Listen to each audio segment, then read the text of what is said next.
God damn it. What a way to start the new year. At this rate, I'll be dead by Easter. Quiet down, Agent Jones. You're on the clock. Quiet down? Ha! You have any idea what you've done? I'd be half naked in Havana right now if you hadn't shown up. Soaking up some rays, surrounded by a harem of bikini queens, a mojito in one hand, and a seafood-slathered Havana-style pizza in the other. What did I do to deserve? Agent Jones, don't let him take control of the conversation.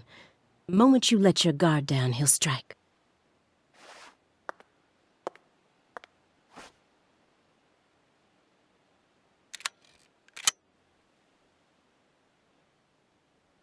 And no red, remember?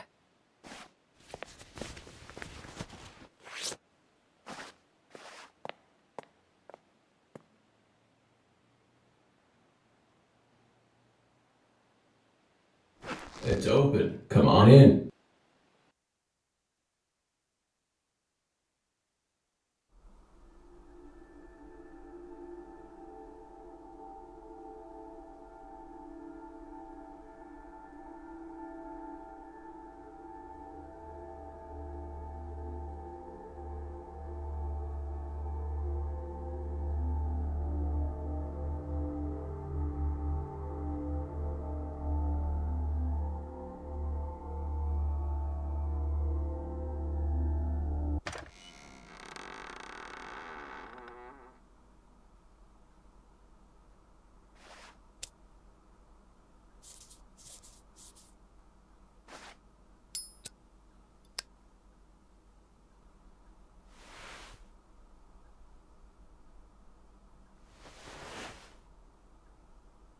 You have questions for us?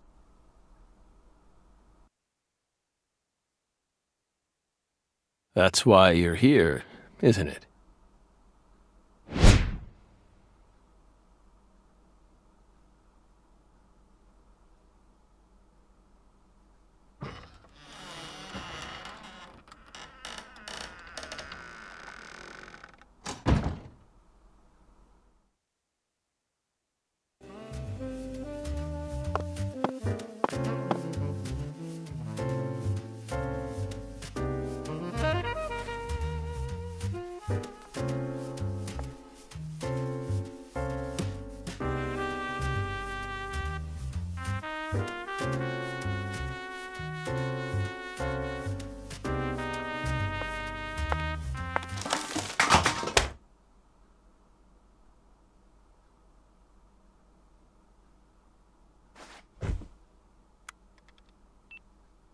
Mr. Morgan, before we question you, allow me to first read you your rights. Anything you say may be used against you in a court of law. Please keep that in mind as you speak. Do we have permission to film this?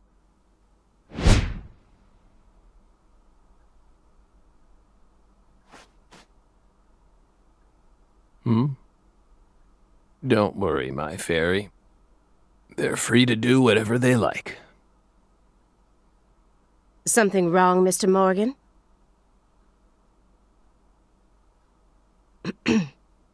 I'm FBI Special Agent Aaliyah Davis, and this is... Simon Jones. An analyst from the Boston branch. He's been monitoring us for years now. Oh, hi.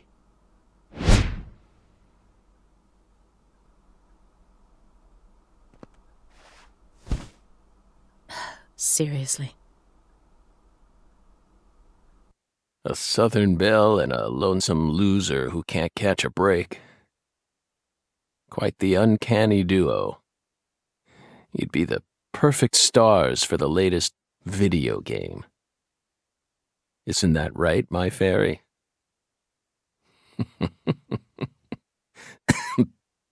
How many years has it been since someone came to chat with us? Oh, but don't ask me about my fairy. That's a private matter. It's hard to tell what he's thinking, but my eyes can't be deceived. If he's hiding something, it'll come out in his face.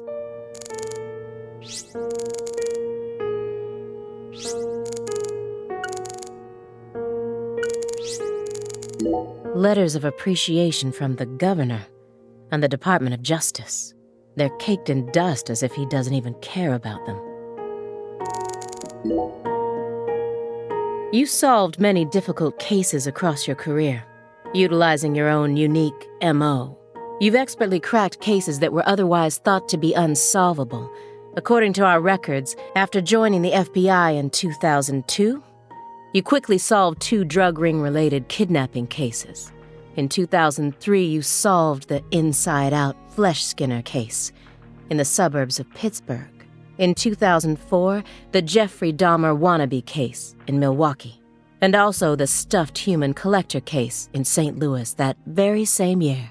Then, in 2005, you coincidentally happened to solve the Lise Clarkson murder case while on vacation. You went on to solve many other cases after that, all of them seemingly inexplicable.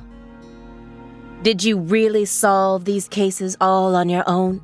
There are no records of you using a wide-scale investigative team or working with anyone else. How did you ever accomplish such monumental feats all by yourself? It was all thanks to our talented partner. Partner. The FBI files show no record of you ever working with a partner. Do you mean you worked with some sort of unofficial partner or an outside confidant? Our partner is our partner. We've always worked together. Besides, Belle, you're forgetting one important thing. After the St. Louis case, we stopped by a diner on our way home and caught Thelma and Louise, 2 highly sought-after fugitives.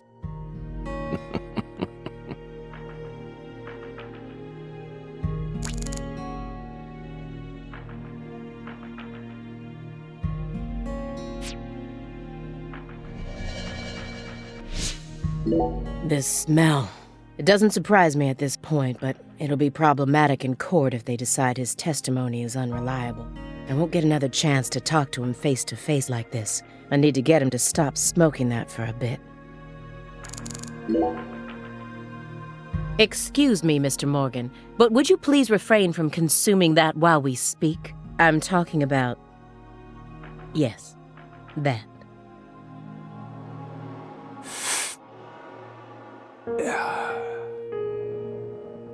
You don't need to worry about us. Don't get in our way and we won't get in yours. Unfortunately, questioning doesn't work like that. Our data needs to be consistent. Now please put out that stinking indulgence right this minute.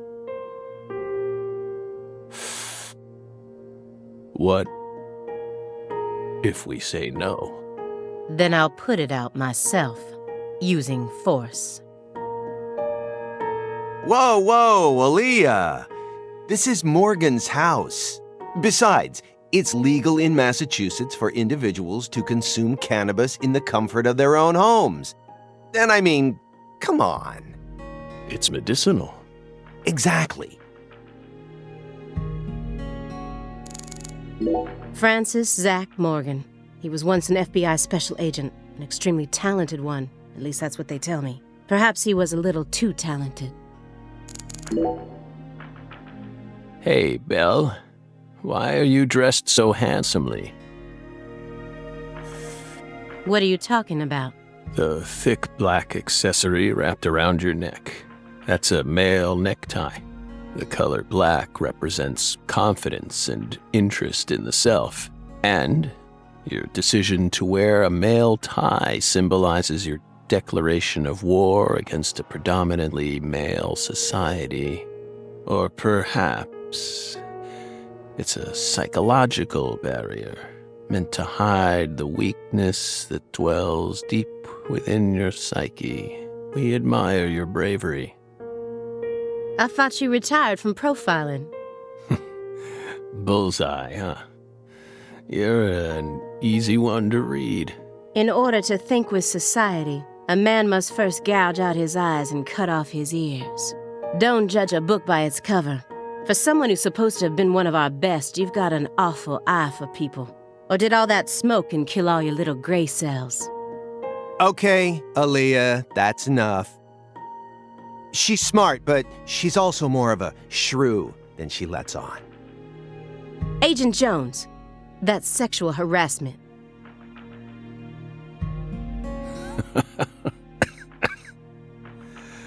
So, Belle, does that barrier of yours also protect you from violent criminals? He's more dangerous than I thought. I can't read him. I'll just have to assault him head-on with questions then. First, I'll try using the files on the table to shake him up.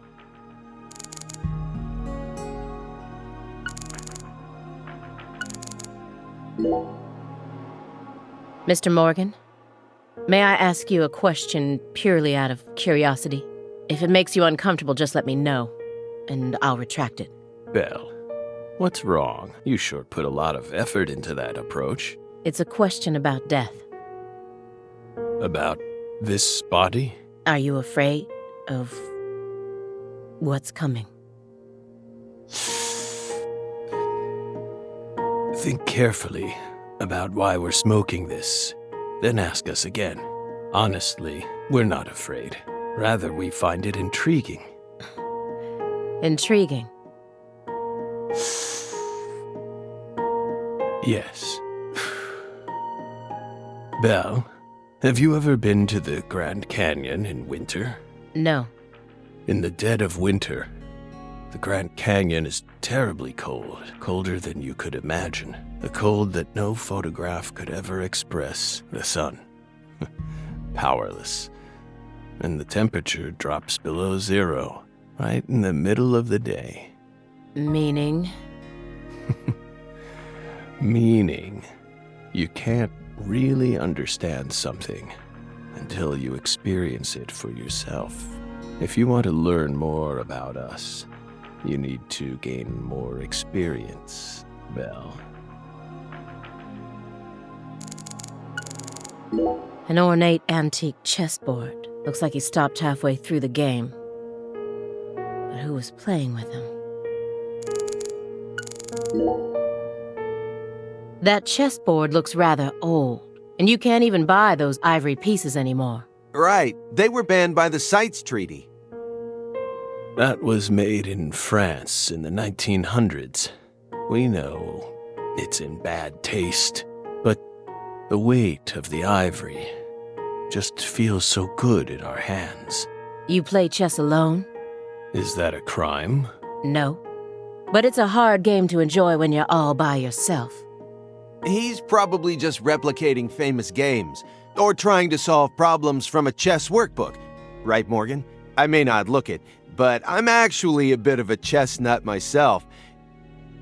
When I was in school, I used to pore over every issue of Chess Life, the magazine published by the U.S. Chess Federation. Well, unfortunately, your guess is completely wrong, Agent Jones. He isn't replicating a famous game, nor is he solving workbook problems. There isn't a single chess book to be found in this apartment. And I didn't find any chess-related websites in his internet history. He was simply playing chess. All alone. So, what's wrong with that, Belle? I don't understand it. How could a single human being seriously play as both sides? You just publicly confessed to stealing personal data.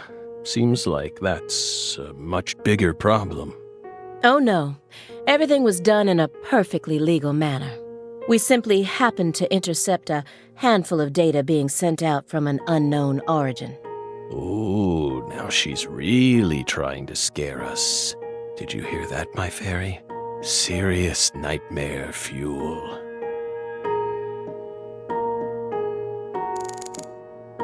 These files are from the case that took place just outside of New Orleans in 2005. The agent who handled the case was Francis Zach Morgan, and now he's sitting right in front of me. Do you remember the homicides that took place in Le Carré, Louisiana in 2005? We solved that case. Your report states the following. By coincidence, you encountered a serious incident in a town you visited while on vacation. You then decided to steal the right to investigate from the local law enforcement and took over the case. After several more homicides, you managed to apprehend the perpetrator. Yes. Yes, that's exactly what happened. We stole the right to investigate from them, just as you said. It all started when the body of a 16-year-old girl was discovered. You arrived in Le Carré immediately after that, didn't you? We just can't seem to keep ourselves away from dead girls. Did you really visit that town just to take a vacation? We don't know.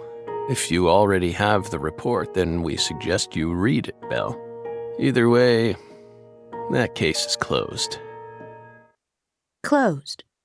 You sure about that? Don't you think this puzzle is still missing some crucial pieces? Come on. No need to beat around the bush with us, Belle. They found Lise Clarkson's body.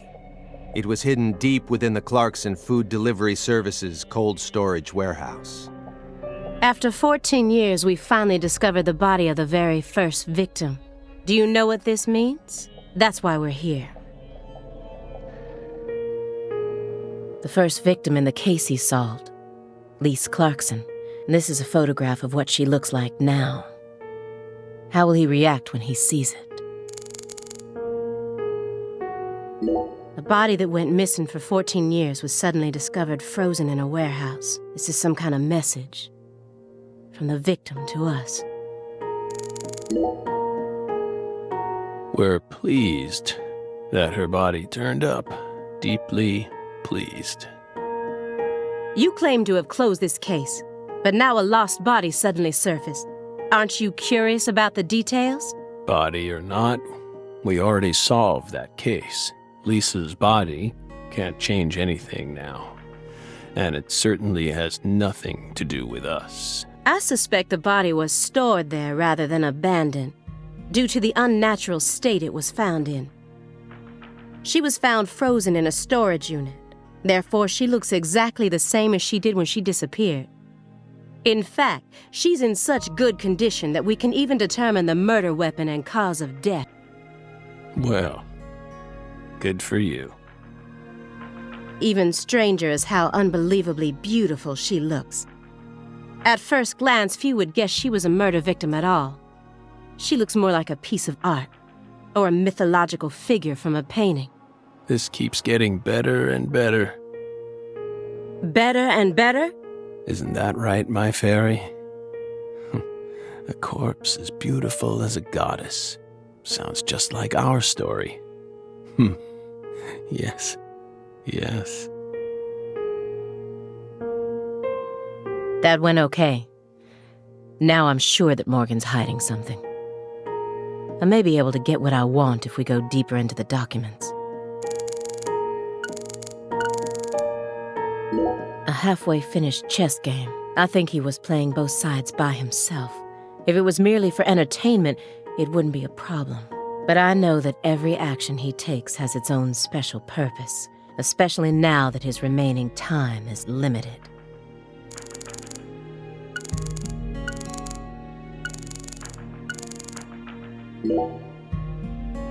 Who is it? This My Fairy character you keep speaking to? You can't see her? Such bad manners. You barge into our apartment, yet you don't even care about who else is living here. Dissociative identity disorder. In the past, it was known as multiple personality disorder. You were subjected to an internal probe only once during your career, correct? They suspected that you had DID, but you denied it, and no problems arose during your test. Is this how you dealt with the psychological profiler back then, too? Saying strange things, weaving unrelated matters together. Is that how you slipped through? You're free to draw your own conclusions, Belle. But my fairy clearly exists. She's been sitting right there, on your lap this entire time. No violence allowed in here, Belle. Wouldn't want to scare my fairy, now would we?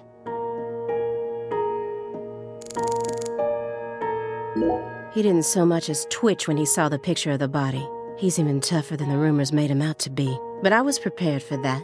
And if my hunch is right, he's deeply intertwined with this case. Far deeper than what my superiors think. You may be wondering why we decided to unearth all these old files. Everything happens for a reason.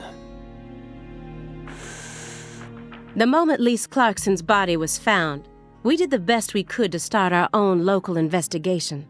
But there wasn't much we could actually investigate due to the damage caused by the hurricane. Then we assume you also questioned everyone who worked in the warehouse.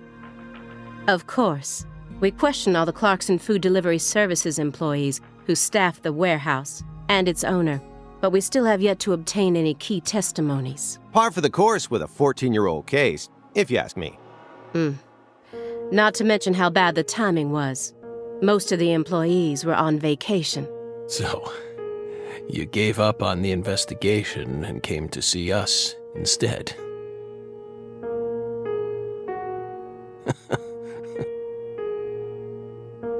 Remember what happened, my fairy? That warehouse. That man. So incoherent. Such a pain. Hey, are you talking about the guy who managed the vault where Lisa's body was found? Yeah, I think he started working there in 2005. Remember, Aaliyah? You said he was a pain to deal with, too.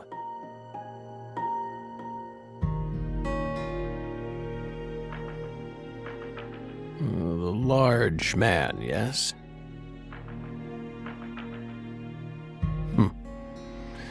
No need to answer. If you don't want to. I'm sure you've already put him under surveillance. Textbook FBI protocol. The person who originally admitted this report was his superior, Robert Abrahams, current chief of the Boston branch. According to Chief Abrahams, Morgan's got his own modus operandi. It's not something that others should interfere with. Well, Chief, look what that's gotten us into now. Isn't there someone else you should have talked to before coming to us? Such as... We were unable to reach Patricia Clarkson. You look surprised. I thought you already knew. After all, you visited Louisiana last week. We assumed you met with her during your time there. We haven't been to Louisiana, not in 14 years. Is that so? We've been right here in our apartment this entire time. That man is our witness, aren't you, Simon? He's right. He didn't even take a single step outside on Christmas Eve, which means that I didn't get to either. Are you positive about that? I took the liberty of checking some airline records. Last Friday, the name Billy Bishop was listed on a morning flight out of Boston. This is the fake name you used to use as an agent, isn't it? A mere coincidence. Yet that's not all. That evening on the same day, a man with a large scar on his forehead allegedly purchased an '89 Cadillac from a small used car lot in Le Carré. He reportedly said he wanted something old, big, and strong. The owner of the car lot felt it was a strange order, so it stuck in his mind. Our world is filled with mysteries, and they always have the most bizarre timing. Incidentally, on the following day, an identical Cadillac was taken to a scrapyard in Trenton, New Jersey. You can find that type of car anywhere. Isn't that right, my fairy?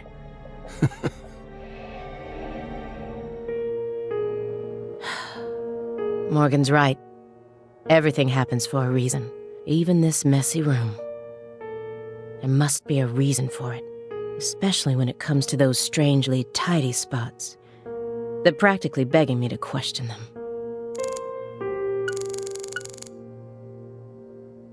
DVDs are all over the place.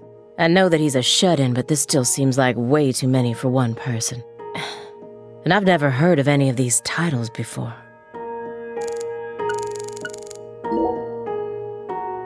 A stinking indulgence, and a massive DVD collection. You must live a very comfortable life.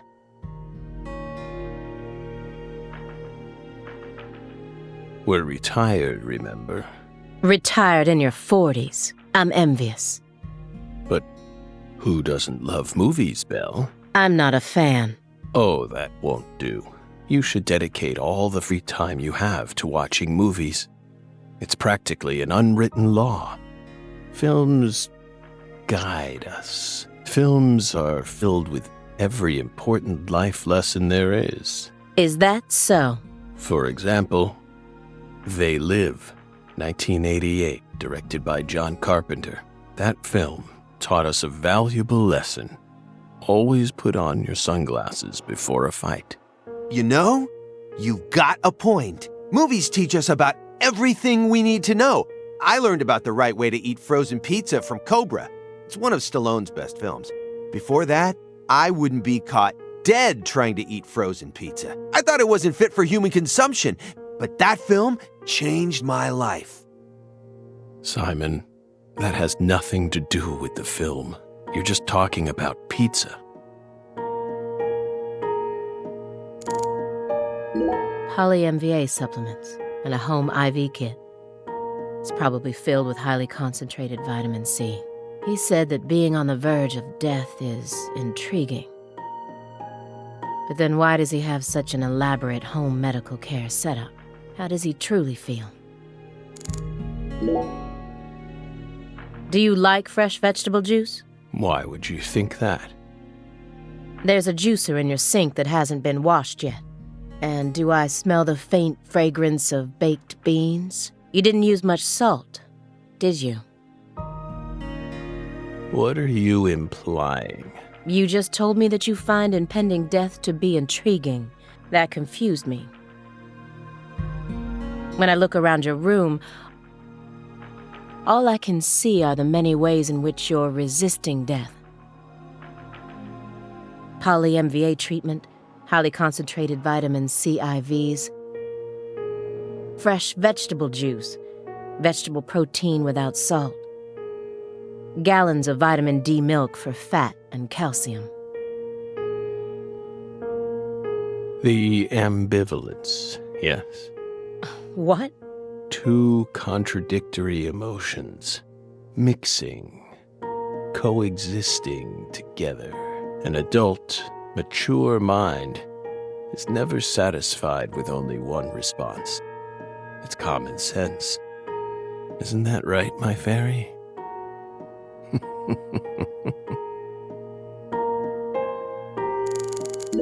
This room's a total mess.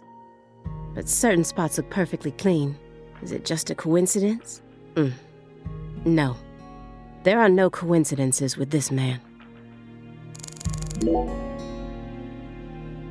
Mr. Morgan, I found several spots in this room that look strangely clean. Did you tidy up a bit because you knew we were coming? Those are sanctuaries. They've existed from the start. Sanctuaries. That's right. Sacred places, hovels for pure souls, if you will. Were there originally objects in those hovels? Something you didn't want us to see? The soul's still there. We haven't touched a thing. But we know you can't see anything. Hey, Simon, don't touch the sanctuary. Sorry. That's a sanctuary. Don't ever touch it again. You've been watching us for 4.5 years, and you couldn't even figure that much out? My bad.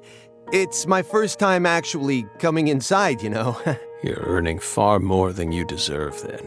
What were you doing all day in that black Suburban? We thought wiretapping was your specialty. Don't tell me. Crossword puzzles. What do you think, my fairy? 4.5 years. All that time, and what does he have to show for it? Crossword puzzles? No way. Come on, I thought you knew. I'm a Sudoku guy. Agent Jones. Oh, right. He's completely taking control of the conversation. At this rate, we'll never get anywhere. I need to press him some more. Agent Jones. The briefcase isn't even that big. How long does he intend to keep that up? Does he have pizza menus stuffed inside there or something? Agent Jones, did you find the files?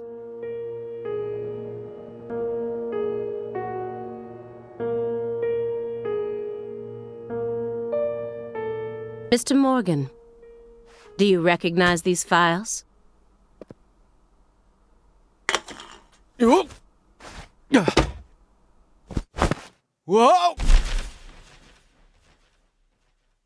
Ow! We told you. That's a sanctuary. Let him go! Assaulting an FBI agent is an obstruction of justice. We told you. Go. Ah! Stay back. Stay back. Sanctuary. Down. Somebody. Ah! Ah! Ah! Yeah.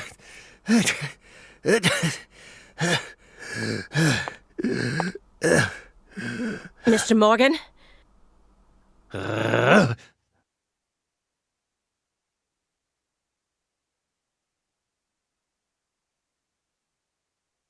I cut my finger with that can opener this morning. I thought I stopped the bleeding, but it seeped through. How could I be so stupid?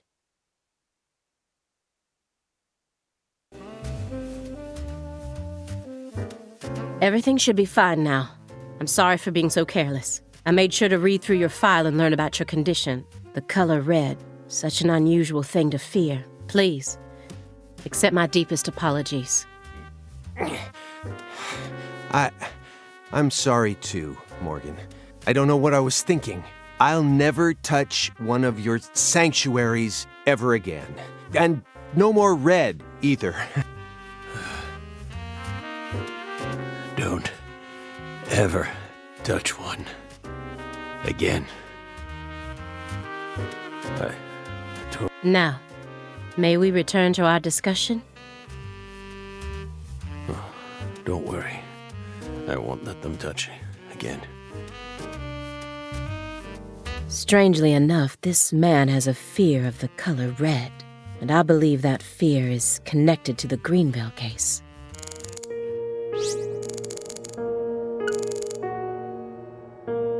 Soon after Agent Jones started monitoring him, he was ordered to go through Morgan's trash, but he didn't find anything. Morgan used this machine to cut up everything, from his mail to his supermarket receipts. Then he even went as far as taking out his trash in parts. This is a very large shredder. Is there something you don't want people finding out about? Good question. But we never know when some curious civil servants may come and sift through our trash now, do we? You're already retired. What are you so worried about? It's just a simple habit from back when we were still on duty. Didn't they bang that into your head when you were up in Quantico? Some habits are hard to break, no matter how hard you try. Here's another empty space. What does the word sanctuary really mean to him? Hovels for pure souls. Could you tell me what exactly the word sanctuary means to you? Sanctuaries are sanctuaries. Nothing more and nothing less.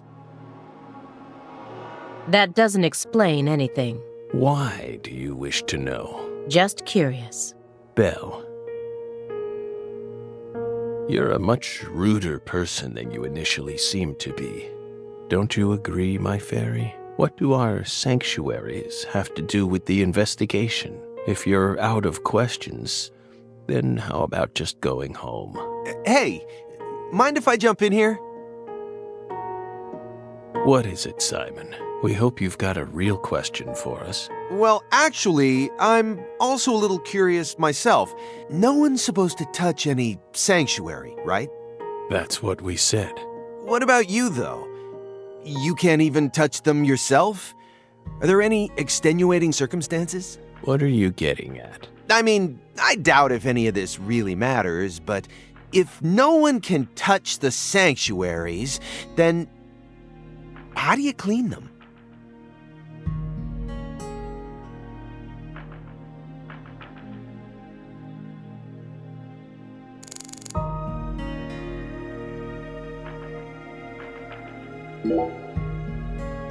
Mr. Morgan, I'd like to ask you some questions about this case now. We don't want to remember that town. I'm sorry, but there's no way around this. I remember hearing about this case on the news when I was still a student. A high school girl named Anna Graham was murdered and the FBI stepped in to take over the case. I also remember it becoming a sprawled investigation due to evidence found in the victim's throat. Is that correct? After that case, you went on sick leave for 2 years. And when you returned, you requested to be switched over to desk work. What happened? That's a private matter. None of your business, Bill. Were you traumatized? It's a common problem with prolific agents such as yourself. But there's another possibility that may make more sense. Perhaps you simply finished making preparations. What are you getting at? Thinking too much about something will always turn it into a problem. The Greenvale case. Don't you think it resembles the Luke Carre case? Read the report. We have nothing else to say. I just need one more push. One more thing that can summon up the past.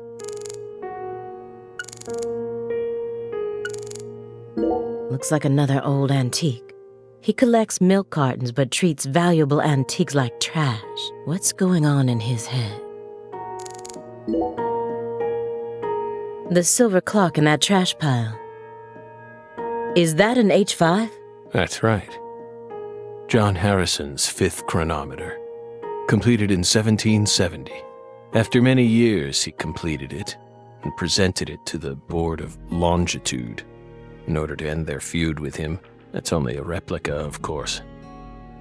You like clocks? Clocks are amazing. Prime fruit of the human race's intellect. We took the invisible idea of time and manifested it in these. Yeah, I love clocks too. Absolutely fascinating. I disagree. Oh? Why? Time is valuable precisely because it can't be seen. Yet nowadays, people can't tell what time it is unless it's measured in numbers. Talk about idiocy. I don't mean to side with the Board of Longitude, but remember, humans used to cross oceans with the stars alone. We have our eyes to read moon charts and study the sky. We don't need clocks. What if it's cloudy or storming? All you need is courage and a love for adventure. Hear that, my fairy? Courage and a love for adventure? Come on, Belle. Surely you know how many lives have been claimed by your pals' courage and adventure. Hey, hold on a second here. That Board of Longitude thing, what the heck is that? I mean, I've heard of it before. I'm an FBI analyst, remember? I just sort of can't remember it right now. I know what it is, really. I'm telling the truth. Come on, Aaliyah, back me up here. Aaliyah?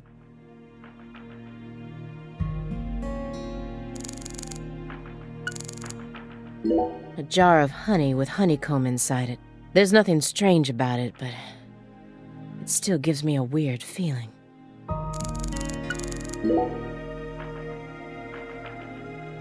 That's royal jelly.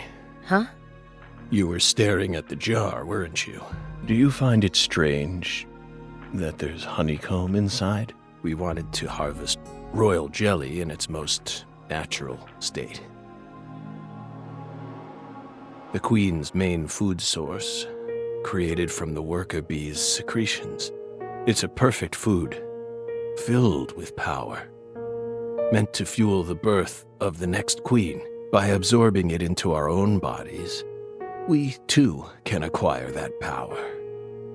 Incidentally, did you know that all the worker bees are female? No.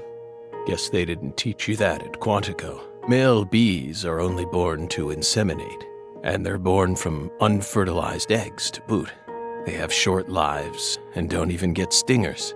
Sort of feels like a glimpse into the future of our society, wouldn't you agree?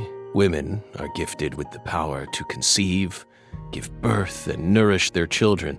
But men are consumed with the job of providing women with the chance to do so. If women no longer had to rely on men for the seeds of life, they would soon cease to desire them, we believe. Be careful, Simon. Huh? Of what? Your Belle's already stolen the reins from you.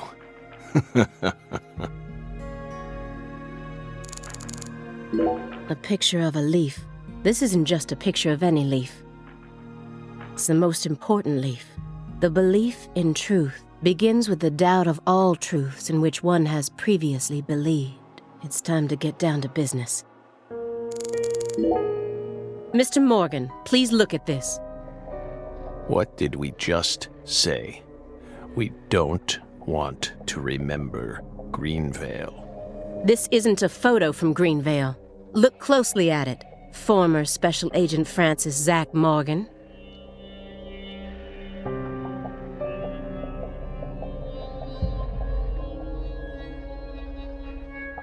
This photograph predates Greenvale.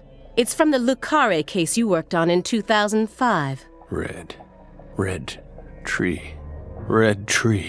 Yes, a red tree. Greenvale wasn't the first place you saw one of these. The Greenvale case and the Lise Clarkson murder case. They're connected by these red trees, aren't they? Red trees. Both Answer me. What are these trees? red trees. Figured it out. I want the truth. Tell me everything you know. The red trees. You really did your homework. Well done, Belle. You're good. Damn good. Are you ready to talk now? I want to know what went down in Le Carre in 2005. Fine. We'll tell you. We'll tell you what happened in that town. Yes, it was that red tree. That red tree ruined my life. It was a sultry summer day. The sun comes down hard on you in the south, like a torrential downpour of demonic whispers. It all started back in that sweltering summer. We still had our best friend with us back then. The other me. My better half.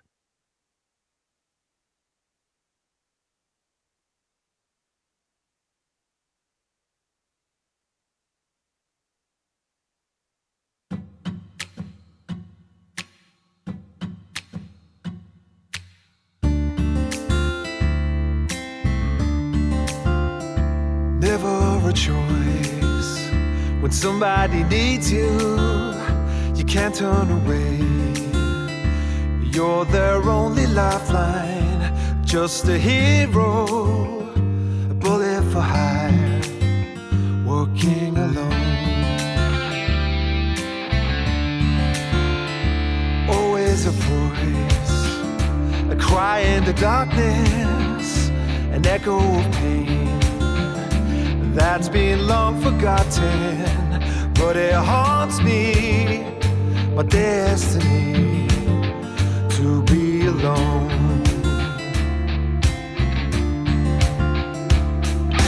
There's a time when you see life for what it's gotta be. You should know they'll destroy you. We're called to make, to keep searching, walk alone.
Zach.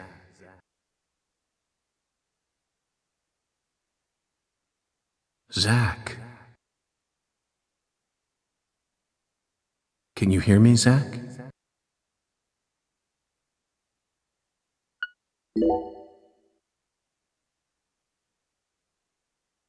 There you are, Zach.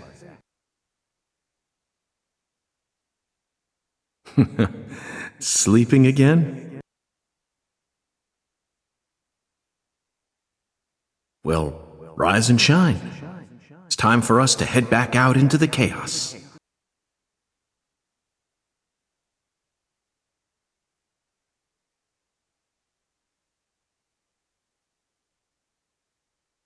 Isn't that right, Zach?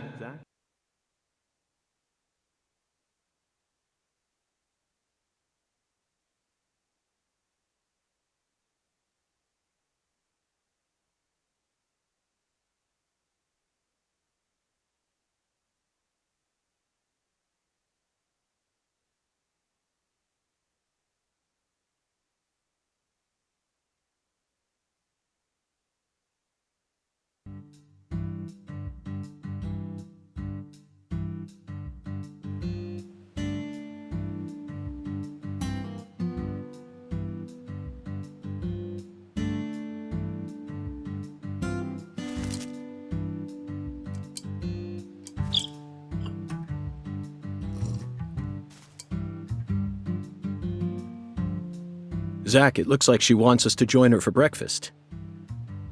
Perhaps this town's finally starting to warm up to us.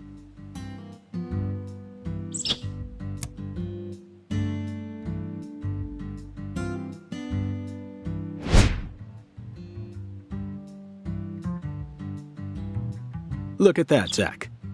She's welcoming us with open arms. She's even willing to share that tasty morsel with us. What an honor. Hurry up and chow down, mister.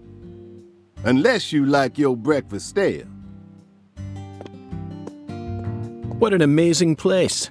I've been on top of the moon since the moment I got here. And the name of this wonderful town, Le Carré, sounds like French to me. But what does it mean? I'm the chef, David.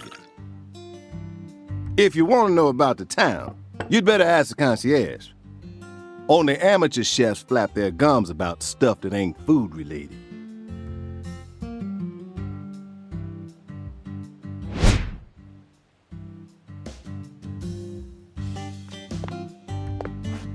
Did you hear that, Zach? He's a true professional. You say something, mister? No, not to you. I was just talking to Zach. Zach? Please don't ask me about Zach. It's a private matter. If you say so, still. Never thought the FBI would ever come out to a little old town like ours. I do work for the FBI, but I didn't come here for an investigation.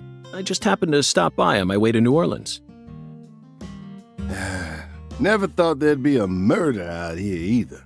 And it was a 16-year-old kid. Now, I tell you, this country's seen better days. What you reckon, mister? Zach, he's definitely a professional, but it seems like he's also a bit lonesome. That's good. Ambivalence exists everywhere. Folks say the killer used an axe. Hell of an old-fashioned choice if you ask me. Actually, Chef David, if you don't mind, I'd like to ask you a few questions about the incident. But shoot, I ain't the one you ought to be asking, Mr. FBI. I only heard what I heard. But seeing as you're fixing to grill me, I can tell you what I know. Please do. I appreciate it.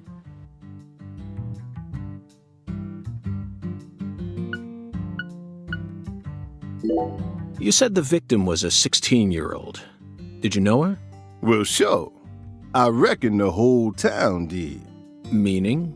She's Lise Clarkson, the little grandbaby of the Clarkson family. The Clarkson family? That's right. You ain't seen they sign on your way in here? The one above that huge cold storage complex.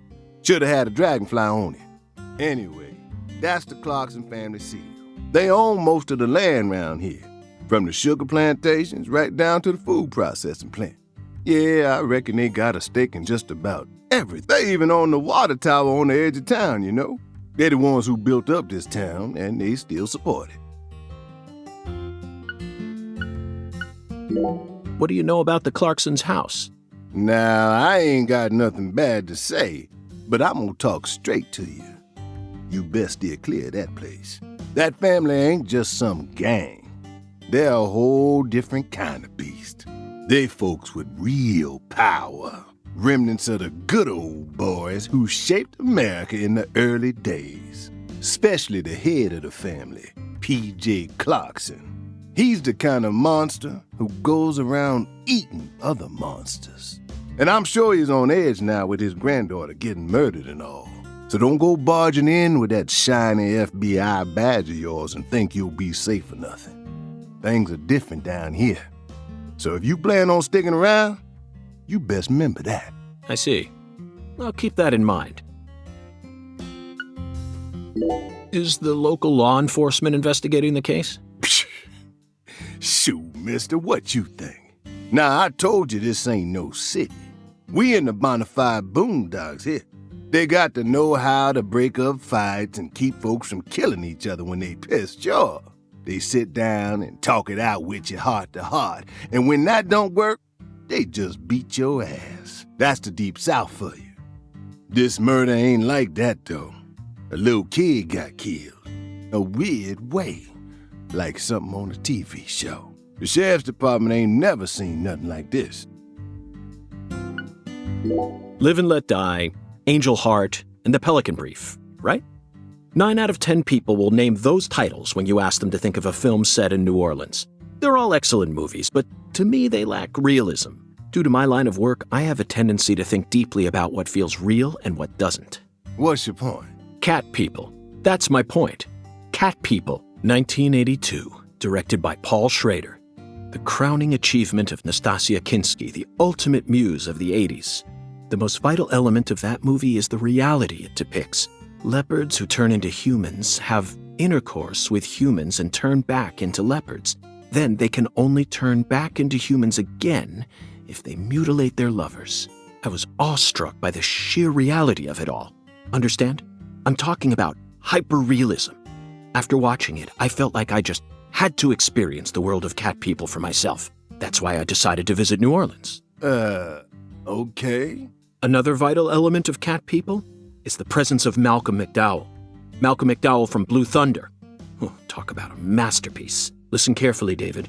Only an amateur would call A Clockwork Orange his best movie.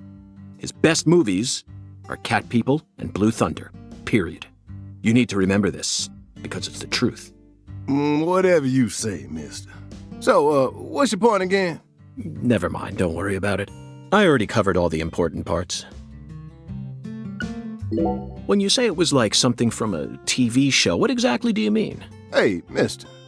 Why do you look so excited, huh? Like a kid asking grandma to read him a fairy tale. I just can't seem to keep myself away from young women who died in bizarre ways. Well, I ain't seen it with my own eyes, but folks say they found the body hanging under a bridge on the bayou. And under that bridge, there was some kind of altar. An altar? Like something they use in black magic. Something horrible. Voodoo? Nah, wasn't nothing like that. Just a weird altar. That's all?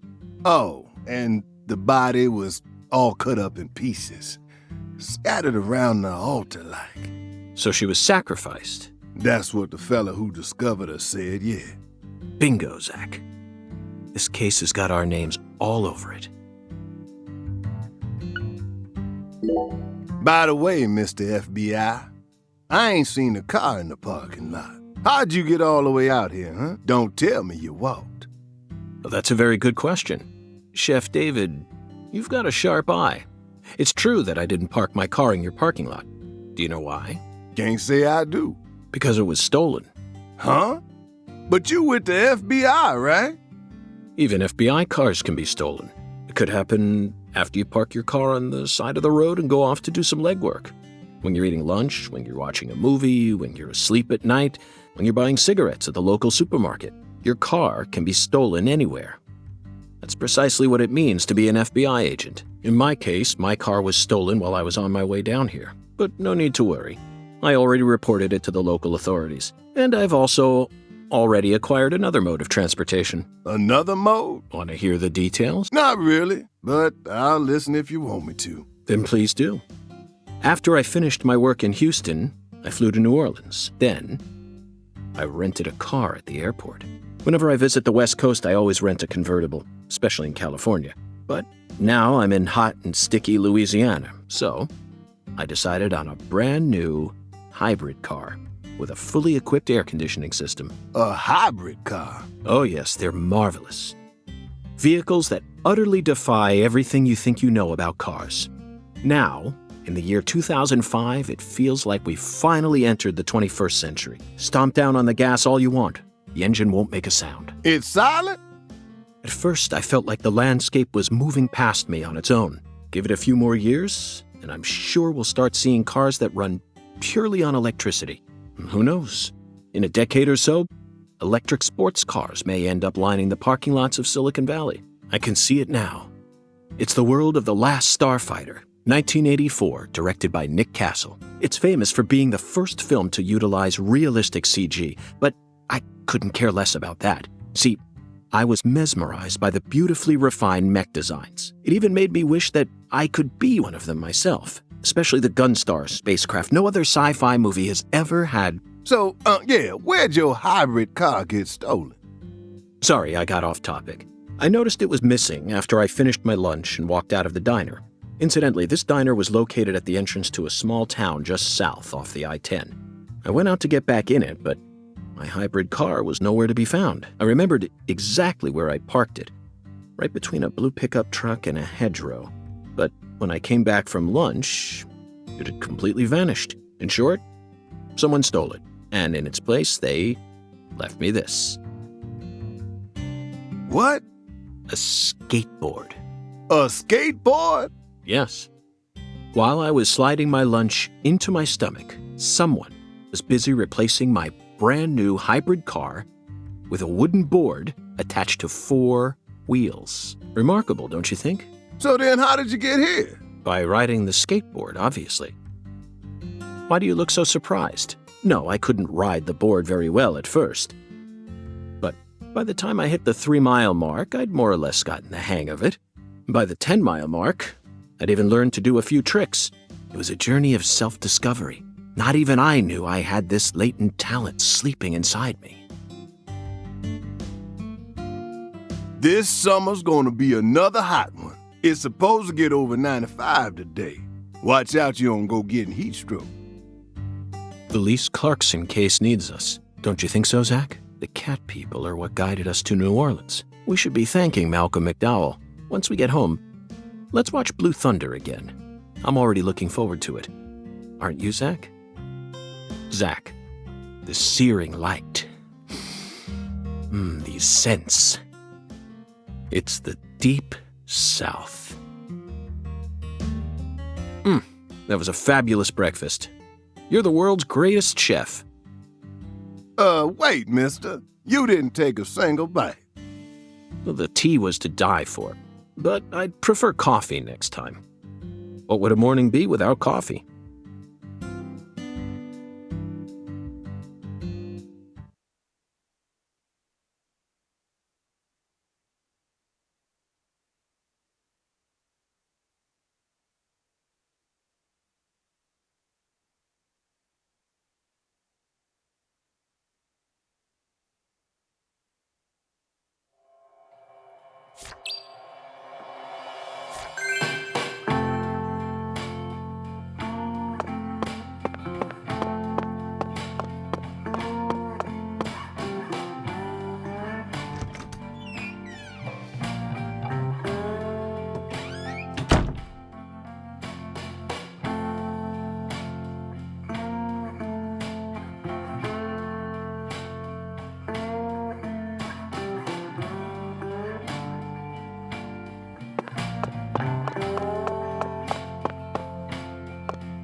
Baton Rouge. We've been chasing it all over America, but I feel like we're finally on the verge of finding something now. Don't you, Zach? I think it's about time we ordered a new briefcase. Yes, I know this one carries a lot of memories, but it's seen too much. This hole's from the shootout in Tucson. And this stain's from Miami. Miami. Now that was a fascinating case. Billy, our perp, cut his own torso right in two, even with the help of the drugs. A feat like that still requires incredible mental fortitude. I was so impressed that I forgot I'd left my briefcase on the floor. Same floor his blood gushed out onto.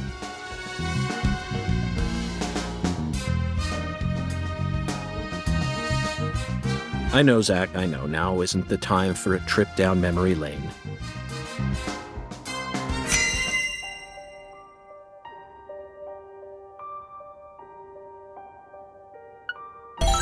An emergent drug that's been on the rise in 4 southern states. Personally, I think it originated right here in Louisiana, and Lise Clarkson's murder must be connected to it somehow. The 16-year-old girl who was murdered. Her body was found beneath a bridge over the bayou, along with a strange altar. The powerful man who essentially controls the town of Le Carré, and he seems to be more fearsome than your average gangster. I doubt he'll be willing to cooperate with any law enforcement, Zach.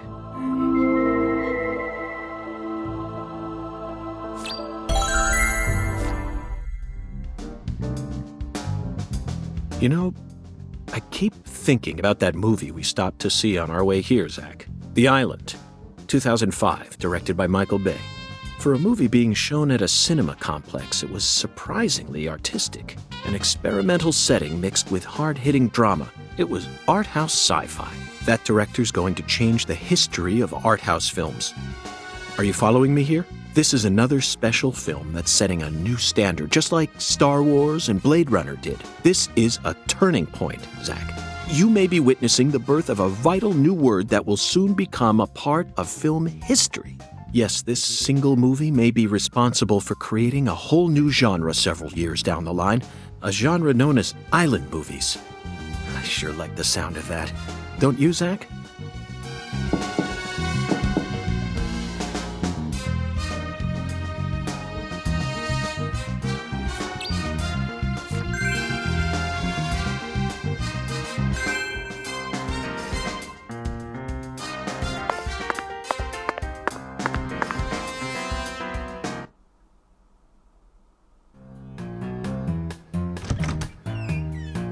Hey there, Chef.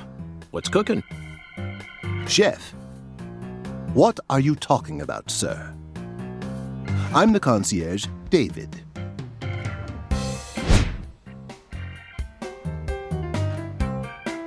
I just heard from our chef that you wish to learn the meaning behind our town's name.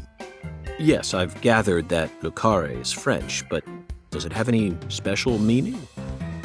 Why, yes, sir, of course it does. A very clear, logical meaning. All names have meanings. Would you like to know what this one means? Yes, I would. Jolly good, sir. Then allow me to explain. Le Carré means square in French. Ah. And? That's it. That's it? Yes, that's it, sir. Do take a gander at the town map in the lobby if it fancies you. It's beautiful, valuable, and old. I'm sure you'll understand once you see it. Now, please excuse me, sir. If you ever need anything, please don't hesitate to ask.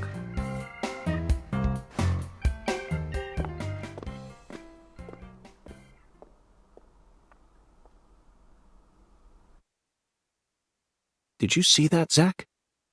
That was clearly David. Not a twin, not a split personality, just the work of a true professional. It's bizarre, but I can understand it. Remember what they say, the job makes the man.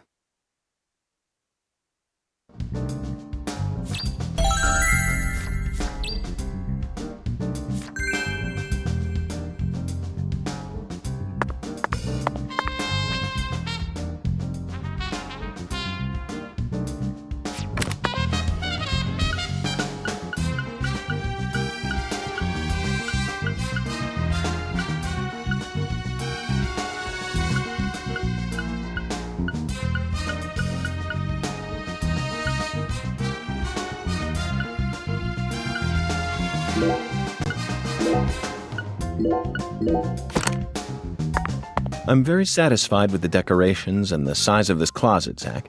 And it's even got a security box. What else could a man ask for? It's proof that we're still safely inside the fringes of modern civilization.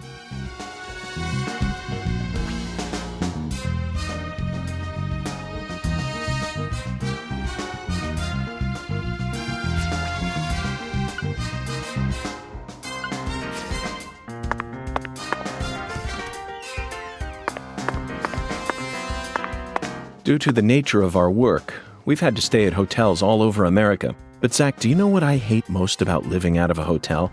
Shower pressure. The shower was invented so that human beings could quickly bathe in large quantities of water, correct? Yet there are far too many hotels in our nation that have showers with embarrassingly weak water pressure. It's an outrage. And I'll keep tooting my horn about this every chance I get, believe you me.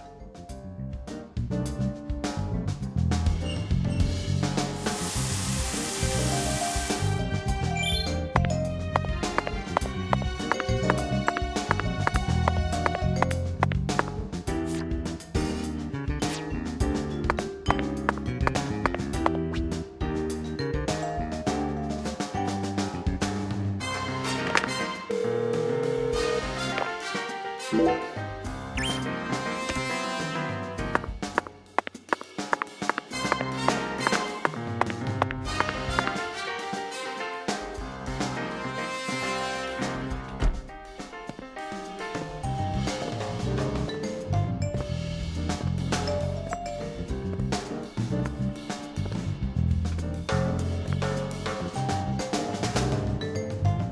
you feel that, Zach?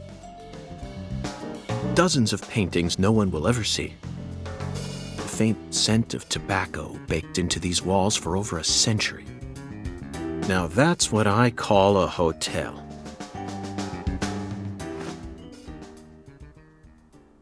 Zach, can you see him? His fashion sense is beyond me, but he appears to be a gentleman. Perhaps we should talk to him.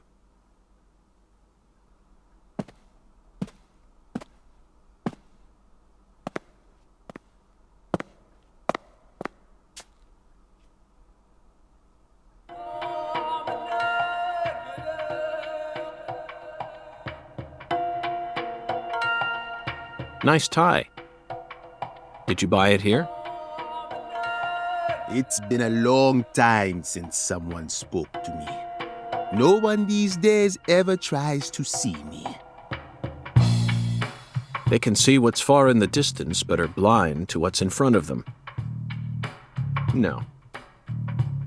Maybe they're only pretending not to see. That's what civilized society does to people. Exactly. Ever since mankind got their hands on civilization, they zoomed away at a frightening speed. Zoomed away from what?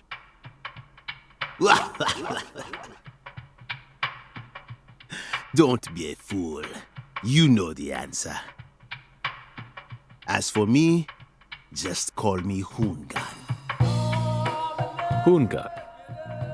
The title given to a leader in a certain religion. Is that what you are?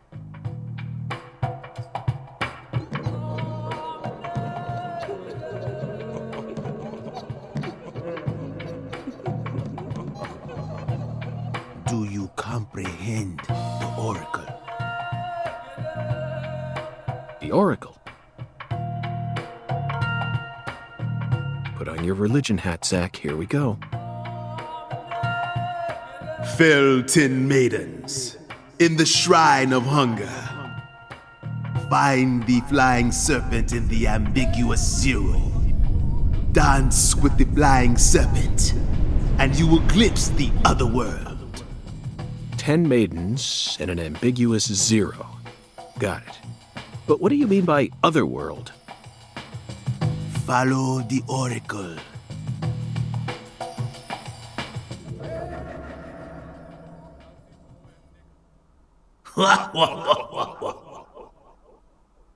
Zach, did you hear all that? Looks like we've already taken our first step into chaos. But such is our duty. We need to accept the chaos, let it inside, then carefully dismantle it piece by piece. And after we've put all the pieces back into their rightful places, the truth will reveal itself. Let's capture the truth and present it with a shiny pair of silver bracelets, Zach.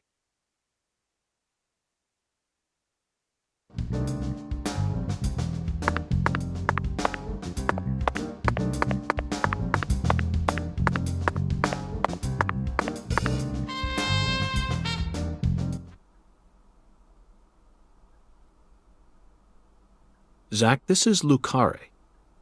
I think I'm finally starting to understand what our concierge was trying to say. You can tell this town was built by a very methodical person. No, wait.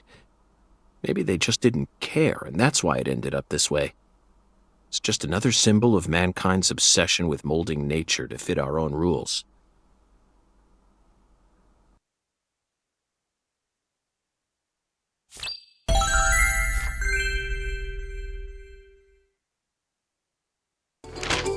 Zach, what did you think of Hoongan's Oracle? Despite all the dramatic build-up, it's little more than a childish riddle. Heartwarming, really. Exactly the kind of feeling one gets from the good old-fashioned countryside. Now let's start by tracking down those 10 maidens. The Oracle gave us a place and an act. We need to go to the Shrine of Hunger and fell 10 maidens. Now where in this town can one satiate their hunger? The hotel and where? And the 10 things that need to be knocked down. Simple, right? Alexis's Diner and Lane. This is it, Zach. There are even pins and a bowling ball on the sign. I bet we'll be able to eat some Cajun cuisine and bowl there. Maybe even both at the same time. Nice job, Zach. I knew you'd be able to find it.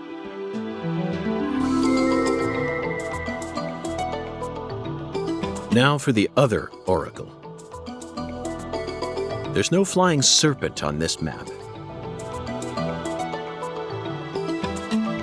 Could it be a contrail or perhaps a dragon? I'm sure we'll find out later. First, let's just figure out where we need to go. Do you know what the ambiguous 0 represents? 0 is usually treated as a base number, but under what conditions would a base number be ambiguous? The Clarkson Food Delivery Services Cold Storage Warehouse. That's got to be it.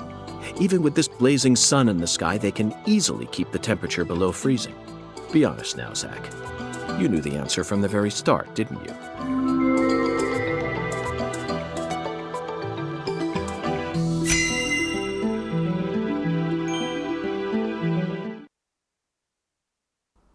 And how about that Hoongan? What a mysterious character. His oracles may end up determining how much time we spend in this town.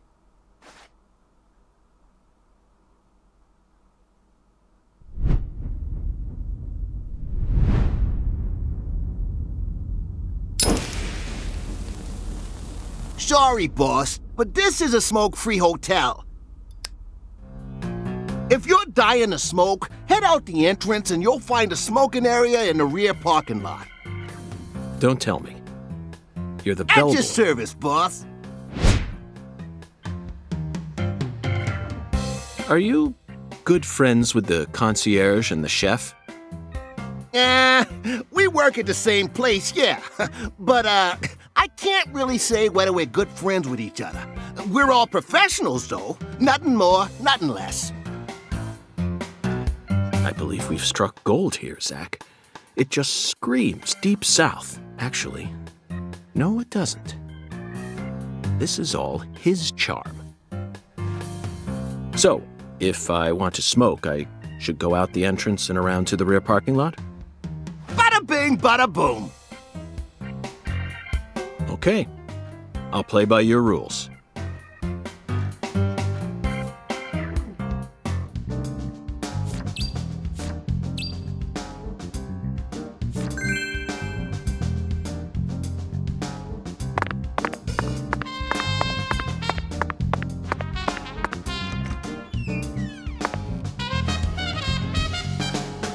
Whether it's a restaurant or a hotel, the key to charming your customers is how you present your bathroom.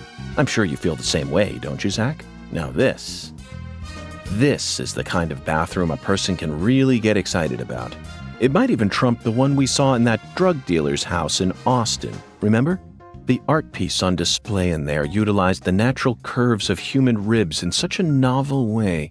It was truly brilliant.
You can tell this town was built by a very methodical person.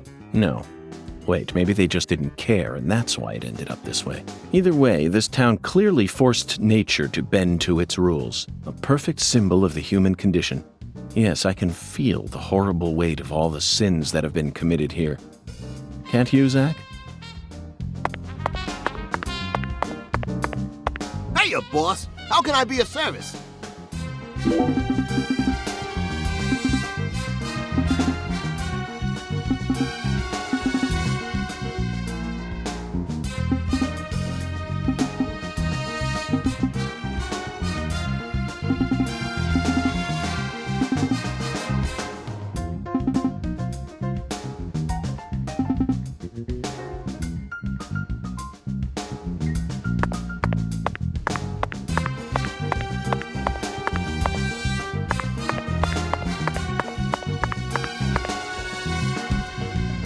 Zach, here's another perfect symbol of the human condition.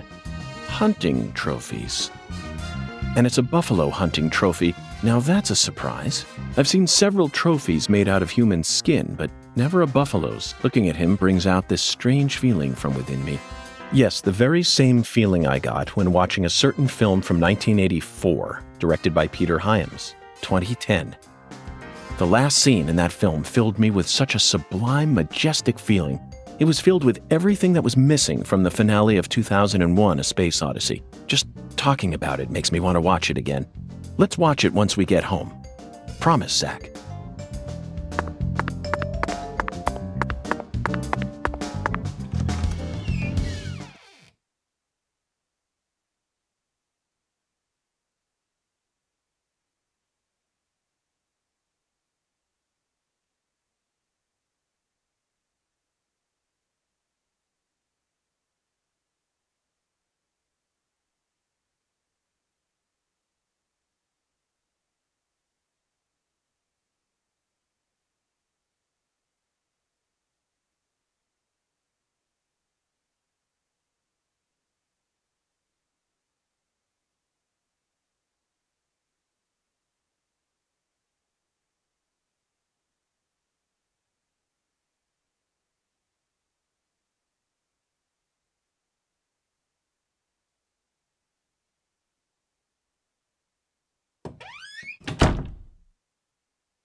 Compared to non-smokers, smokers have a 4.7 times greater chance of getting lung disease. You know that means it's more likely than getting asbestos poisoning? The risk of death from lung cancer is actually much lower than what you think it is. In fact, it's tiny when compared to heart disease, strokes, and pneumonia. We're always surrounded by easy ways to die, you know. Some people even get randomly struck by lightning and die right there on the spot. Then I reckon you also know that secondhand smokers have 1.3 times greater the risk compared to smokers? Of course. So you won't mind paying the damages when I die of lung disease? How about writing that in a contract for me? You got a pen, right?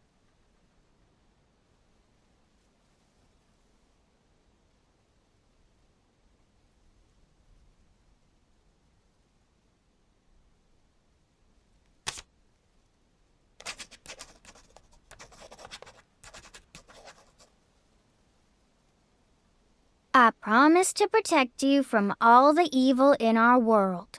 Well, that's stupid. By the way, what's your name? FBI Special Agent Francis York Morgan. Please, just call me York. That's what everyone calls me. Is something wrong with you? Adults ain't supposed to act like that. I only asked for your name so I can write it on the contract. You should have been able to figure that out if you're a real FBI agent like you said. Come on, sign here. Right here on the paper. Just as I thought, Zach. This contract paper, it's a Sang Rouge wrapper. Sang Rouge is here, too. This must mean that Sang Rouge is connected to the Lise Clarkson murder case somehow. This is a sprawling case that spread across the entire South. It's within our jurisdiction, Zach. We'll need to steal the right to investigate from the local authorities at once. By the way, miss, what's your name? Patricia Woods. But I gotta write my name myself, or else it won't be a real signature.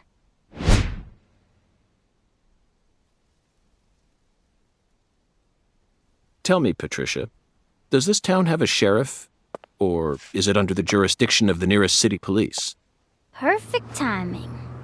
Well, go on and steal it if you want it. I was just thinking about how this is way out of my daddy's league. Thank you for the information, Patricia. Okay, Zach, it's time to get to work. How should we seize control from the sheriff this time?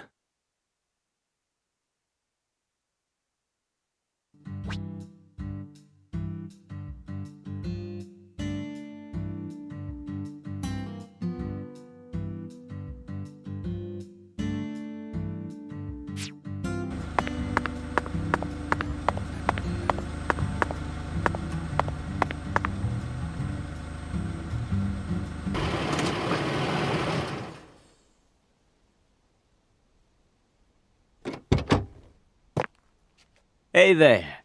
So, you're the fella from the FBI I've been hearing so much about. I'm Melvin. They call me the sheriff round here.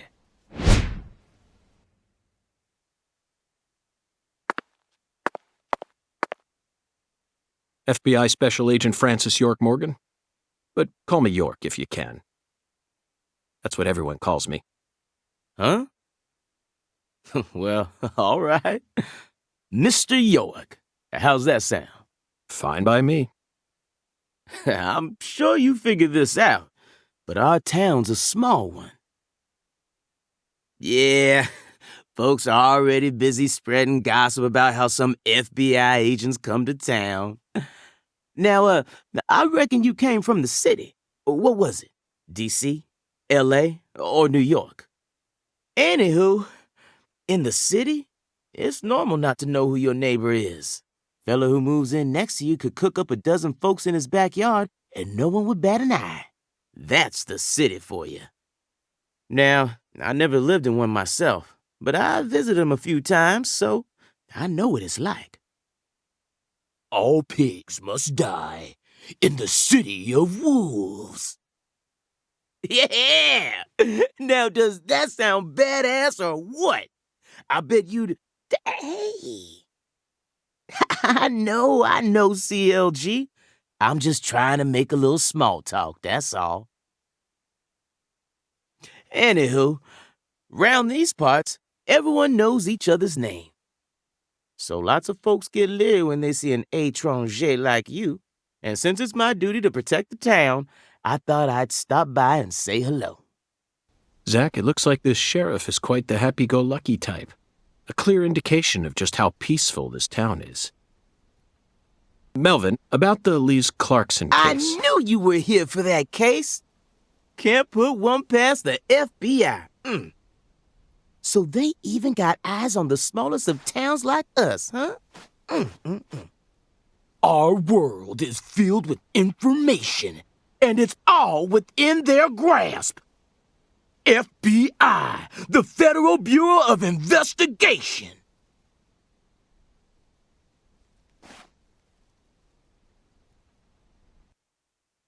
The Lise Clarkson case is connected to a top-secret case that we've... I know. If you're fixing to take the lead, then go right ahead. I'm just the humble sheriff of a tiny little town. My jobs are to stop my neighbors from beating the piss out of each other and listen to old folks complain. Honestly, this whole murder case has been weighing me down. So I'm gonna give you my full cooperation, Mr. Special Agent, sir. Well, Zach, that was anticlimactic. I didn't even get to use my secret weapon. Melvin, there's a cold storage warehouse on the southern end of town, isn't there? I'd like to get permission to enter it. Say what? You want to see where the body's being kept, right? Oh, I get it now. Lisa's body, yeah. Now, that's what I call a special agent. You already figured that much out. But, I'm not too sure that, going down there at this point is really gonna help much, you know? Explain it yourself, Daddy. That's incredible. I don't believe this. Amazing. Did you hear that, Zach? They put the body in a cold storage warehouse. This is fantastic. Insanely fantastic. Really? Well, how about that? Well, all right then. I'll head on down to the warehouse ahead of you and make sure we get permission to search it. Sounds good. The management company only keeps the warehouse open during certain hours, so you'll have to come during those hours. I ain't looking to create any further disturbances. So be on time. Got it? Come on, let's roll, CLG. I'm gonna walk home, Daddy. I still got another stop to make. Oh, if you say so, sweetie. She's a real sharp one, as you can see, so I try to stay out of her way. Well, all right then, York. I'll see you at the warehouse.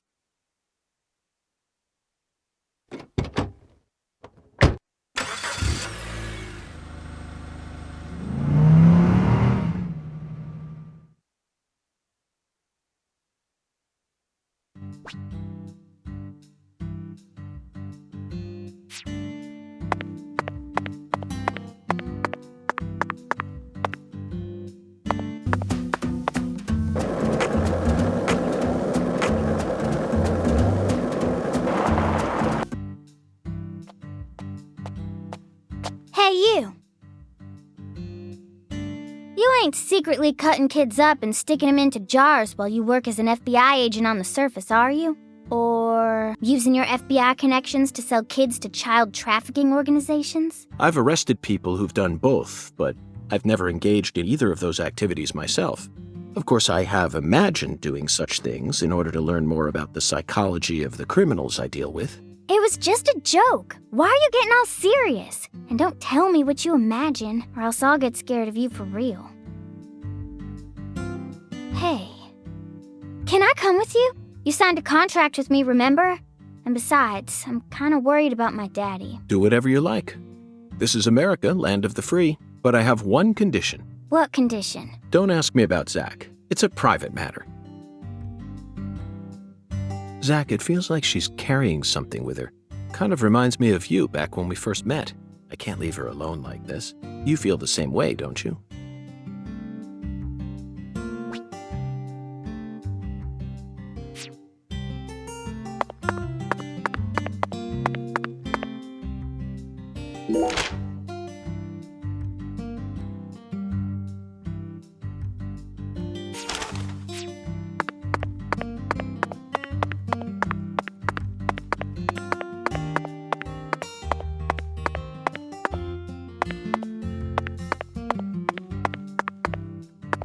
Melvin called you a strange name.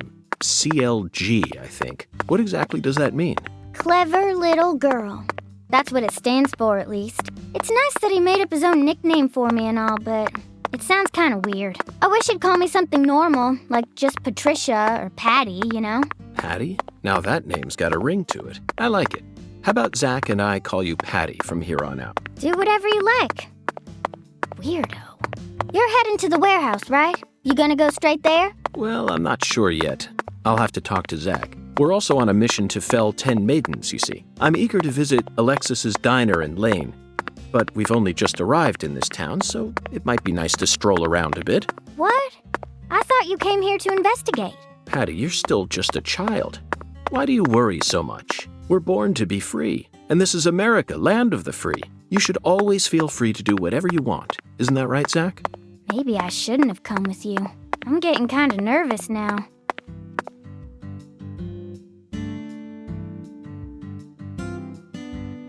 Patty, is something wrong? I got something to say. When I first met you in the hotel parking lot, you mentioned Saint Rouge, right? If you want to find it, maybe you should track down Professor R. Professor R? Yeah. Professor R owns the jazz bar on the other side of the bayou. How do you know that? Because. Because, huh? Interesting.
"10 maidens, Zach.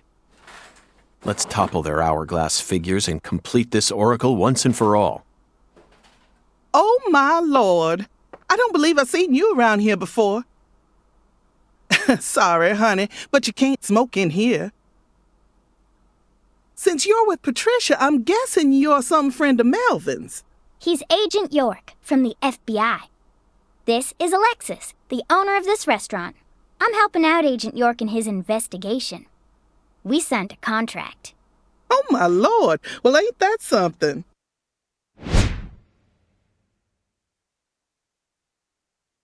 I'm FBI Special Agent Francis York Morgan.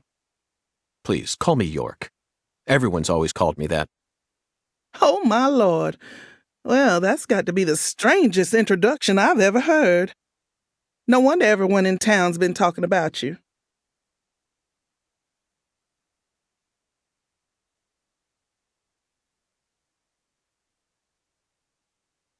I want a chocolate sundae, but no cherries. I want 2 wafers instead. Don't put too many Rice Krispies on it. Oh, but don't scrimp on the chocolate syrup either. Oh, my Lord. And what'll it be for you, honey? Alexis, are these photos of the town? Oh, you like my pictures? My hobby's collecting snapshots of what our town used to be like. So whenever someone gives me an old picture, I just put it up here on display. Our world these days feels a bit cold to me, you know? Just thought it'd be nice to help folks remember what it was like in the good old days. Zach, did you hear that? The good old days. Even in a remote town that's already far behind the times, there are still people who yearn for the past. She told me what was going on, you know. What? Lise, you don't need to try and hide it from me, honey. Last time she came here, she told me all about it. Some odd fella was following her around, stalking her like. What kind of fellow? She said he had a really tall shadow. How tall? As tall as an oak tree. Did that ring any bells for you? Sadly, it didn't. I know just about everyone in this here town, but I ain't never seen a man who stands that tall. Maybe it really was an oak tree and she just mistook it for someone.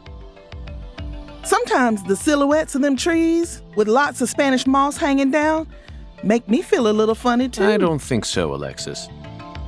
Lise said the shadow was following her, correct? That means she must have been stalked by a man as tall as an oak tree. If she had only mistaken an oak tree for a person, she wouldn't have described it that way. She might have said, It felt like a crowd of people was staring at me. Yes, exactly. She certainly wouldn't have talked about being followed by someone. Thank you, Patty. Zach, this data is all very intriguing, but it isn't the answer we're looking for. We came to knock down the 10 maidens, remember? Oh, yeah! Booyah! I got a turkey! Truly mesmerizing, Zach. This is why I never tire of small-town investigations. Same goes for you, right?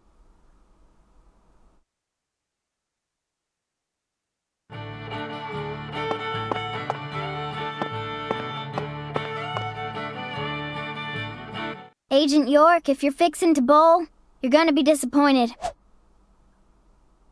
Mrs. Carpenter never lets anyone else use the lane while she's here. Patty, that's exactly what I came to do. You see, Zach and I need to bowl down 10 maidens. Fine, go on and try if you wanna, but I'm gonna eat my sundae. Hey! Are you nuts?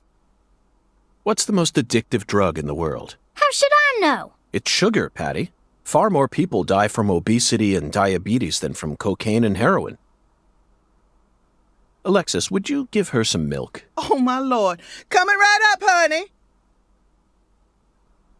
Sugar might be dangerous, but it ain't against the law. You got no right to take that from me, even if you are some FBI agent. Actually, Patty, I do. We signed a contract, remember? I promised to protect you from all the evil in our world. Hey! Delicious. What an amazing chocolate sundae. Zach, I think we just uncovered an incredible treasure here. I feel like I could eat one of these every day while we're in this town. Oh, what?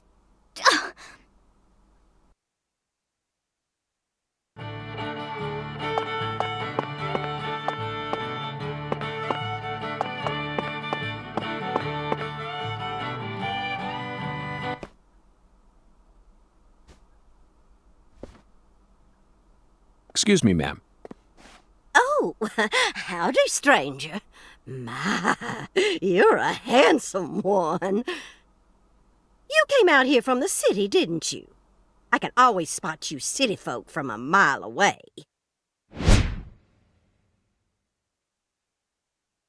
I'm FBI Special Agent Francis York Morgan. Would you mind calling me York, ma'am? Oh, so you are from the FBI. I thought as much. So sophisticated. Well, my horoscope in the paper today told me I'd be meeting someone new. And those horoscopes never miss. They're the real deal. Well, one even predicted when I'd bowl my first perfect game. Oh, no! Oh, could you stand a bit closer to me? Whew, that was a close one.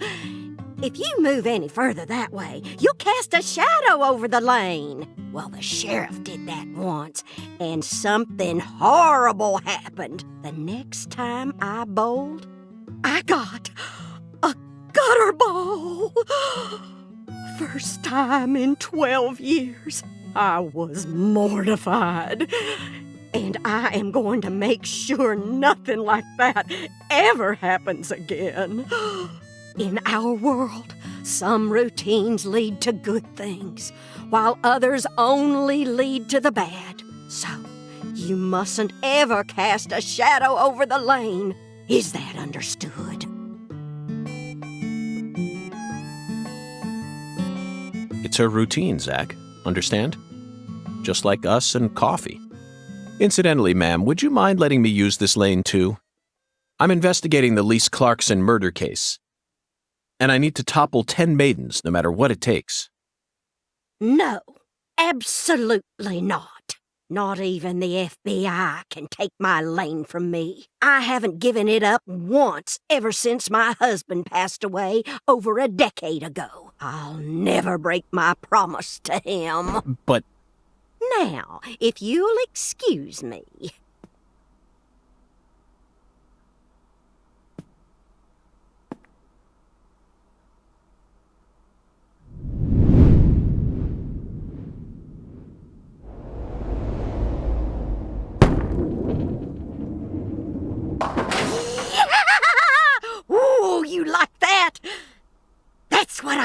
talking about? Who's your mama? Zach, it looks like negotiations have failed. Now I'm afraid we have no choice but to force her to let us use her bowling lane. Yes, I know. I won't do anything illegal.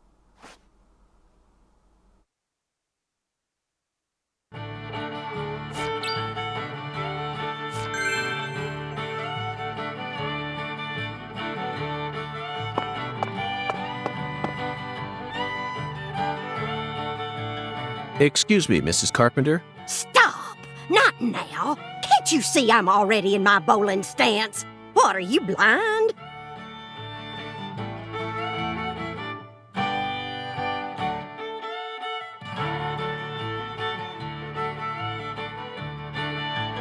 Holy mother of bowling balls, let me pick up this split.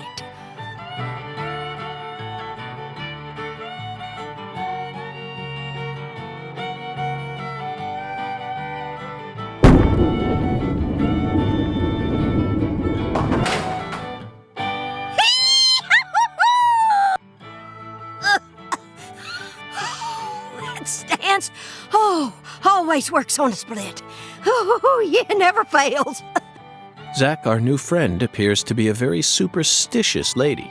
We should try and utilize this trait of hers in order to gain access to the lane for a bit. That was an amazing shot, Mrs. Carpenter. In fact, it may have been the most amazing shot I've ever seen. Speaking of which, where did you happen to find all those neat little items? The ones you used to help you bowl that split just now? Ooh, you got a keen eye there, Mr. Special Agent. Taking a liking to my collection, have you? Oh, yes. A great liking. I buy all my charms and power stones from Erzuli Frida. Erzuli Frida. Yes, it's a mystical establishment run by the Mirror. The Mirror? If you're interested, I can mark it on your map for you. Zach, this is it. Erzuli Frida. There must be a treasure trove of dubious trinkets on sale there. We may even be able to find something capable of changing her mind. It really feels like we're in the deep south now, doesn't it?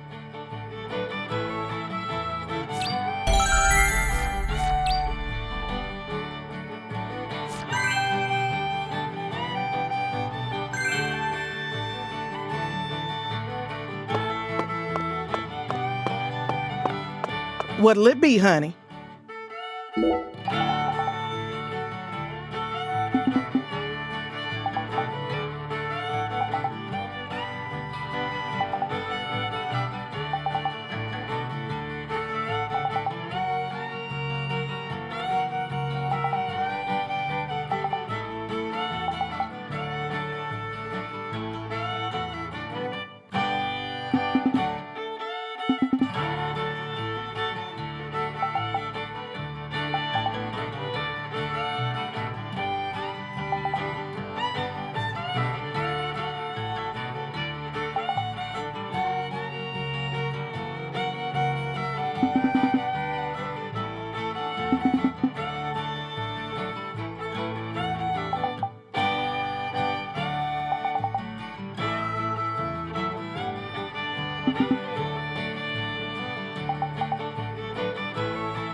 thought you came here to bowl. Yes, I did. Then why are you leaving? You gave up on trying to convince Mrs. Carpenter to let you play? No, Patty, neither Zach nor I have given up on anything. We're just going to stop by Erzuli Frida. Erzuli Frida? What do you want with that place? What do you know about it, Patty? It's a dumb store that sells stupid voodoo charms and even stupider souvenirs. No one who actually lives here would ever be caught dead there. Daddy even told me to steer clear of it. And why is that? 'Cause they sell guns? You mean Erzuli Frida is a gun shop? It's kinda like a gun shop and a voodoo shop had a baby. A voodoo shop? Thank you, Patty. You just helped me make up my mind. We're going to use the power of voodoo to help us steal the right to use that lane.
A voodoo shop.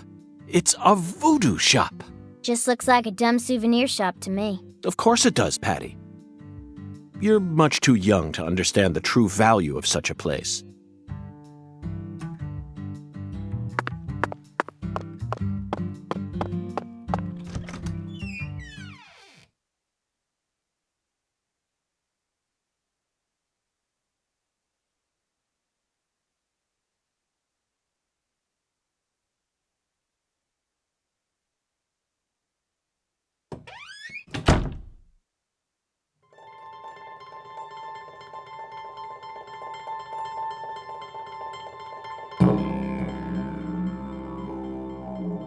This is all kid stuff. It's just a bunch of charms. I'm allowed to watch TV and go on the internet, but I ain't allowed in here? My daddy makes no sense sometimes. You agree, right, Agent York? This is all just kid stuff. Look at this, Zach. All the mysticism of the Deep South gathered up into one quaint little shop. This is 100 times more exciting than the FBI evidence vault. It's a vast treasure chest. So much to study, so much to learn.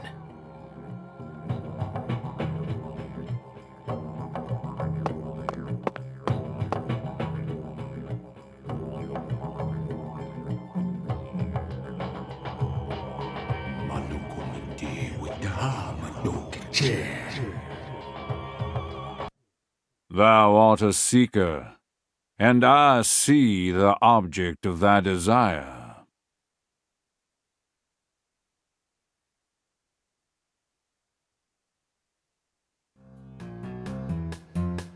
Doth this be what thou seekest?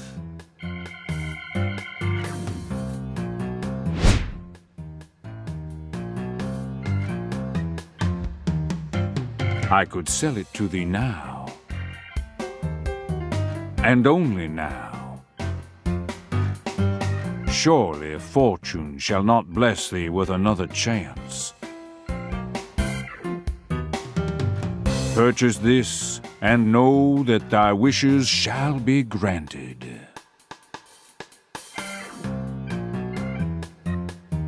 That's crazy. Even I can tell you're getting cheated, Agent York. I disagree, Patty. This person can be trusted. I've been studying people for quite a while, so I can tell. That figurine is connected to our future. My price is true. What say thee?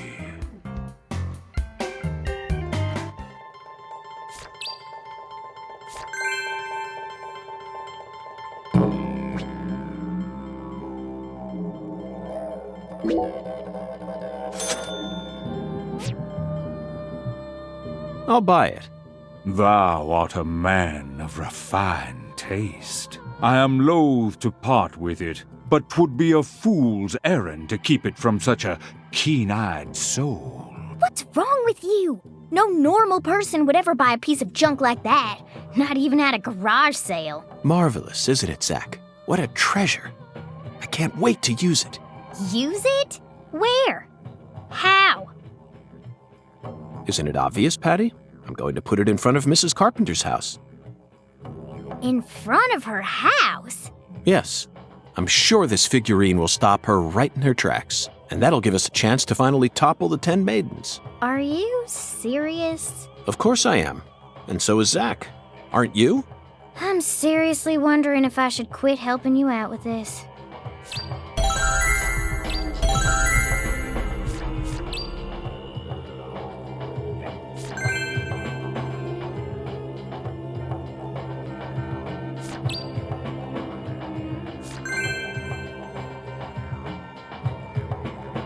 Mihalama.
Mihalama. Verily, much shall serve thee well here.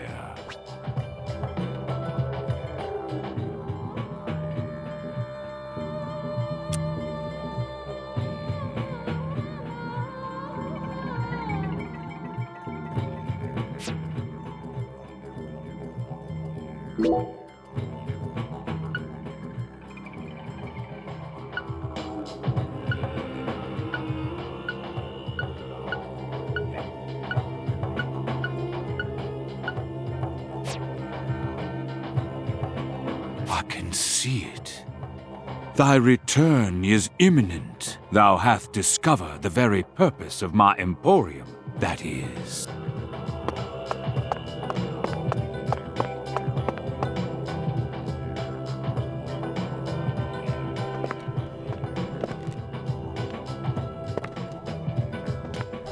Whoa. That was close. Well, look at you, all standing there like you're expecting me to apologize. Huh, it's your fault for not paying attention. What? Got a moment? Can't say I do. I'm in a hurry here. I won't take up too much of your time. I'd just like to ask you a few questions. I said I'm in a hurry, Peckerwood. Now get out of my way. Patty, who was that? Kalina Clarkson. PJ Clarkson's second daughter, and Lisa's mother. Zach, we've found ourselves a Clarkson. Oh no, she's not here. My dolly. Oh, she's not here. My dolly isn't here. One of the key persons in this case just came out of the woodwork to meet us. Now things are really getting interesting. Isn't that right, Zach?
Hey, Zach, it looks like we were right on the money. Tracing the Sang Rouge distribution route led us right to Louisiana. You know what that means. We've got a hot hand, and Lady Luck's given us far more favor than she ever has before. We just happened to hear news about Lisa's murder while sitting in a bar during our vacation in New Orleans. That certainly wouldn't have happened if we had stayed in D.C. They would have given the case to another special agent, or maybe even to the state, and then we never would have found it. In the end, it would have been shut up in that vast, desolate evidence vault along with all the other cases, marked by nothing but a first-degree murder tag, buried in a soggy grave at the bottom of a sea of data. That would have been its fate. Instead, it traveled from person to person until it finally fell right into our lap. Things always work out that way for us. We've traveled all over the United States trying to track down Sang Rouge. We can't let this chance pass us by, can we, Zach? We need to find some sort of clue before this southern sun melts it all away.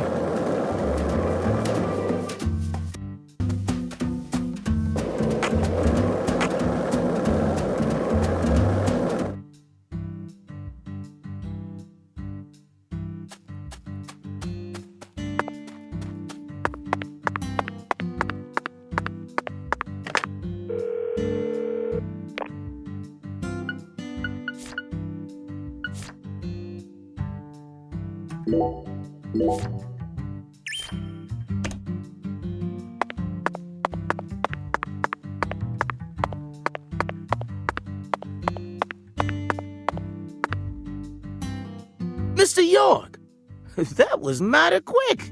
The special agent does it again. You sure don't waste any time. I bet my CLG's got a lot to learn from you. By the way, Mr. York, looks to me like you aren't packing anything. I was on vacation in New Orleans before I happened to stop by here. Well, shoot, that won't do. Here, I got something I think you'll like.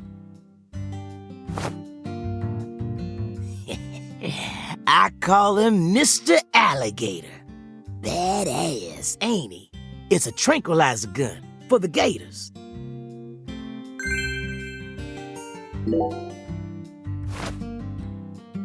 And here's a radio. With this, you won't have to worry about any expensive roaming fees. Might take you a while to get used to them, but you'll get it. Try letting them rip a few times. Ain't no need to hold back out here.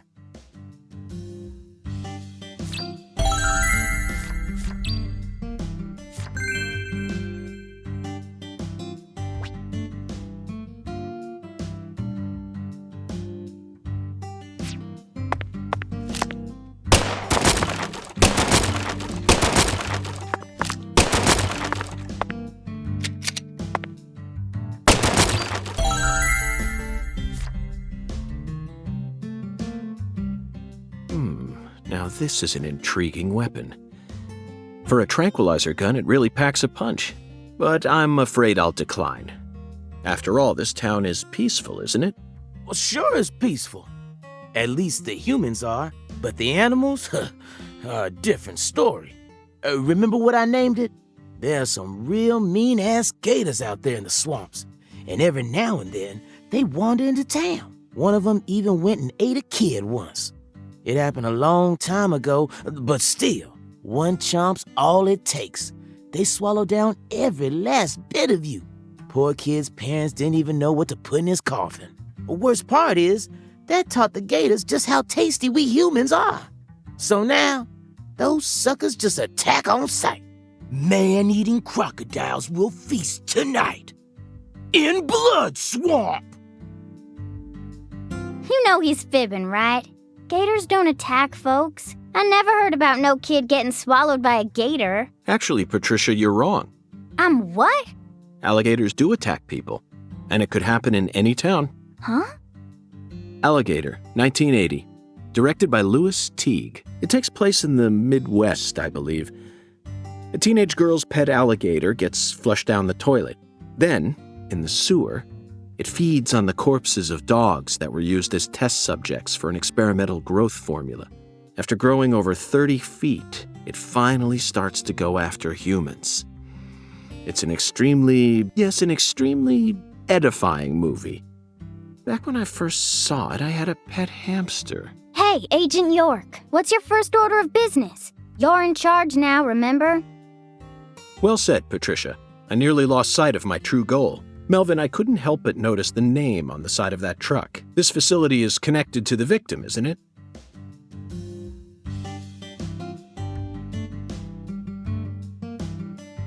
Oh, right. Yeah. I reckon I better start from there. I'm gonna tell it to you straight right from the beginning, Mr. York. As you guessed, this warehouse is run by the Clarksons. The victim's father, Danny Clarkson, is the one who manages the whole place. Okay, but why did he choose to store her body in his own warehouse, right?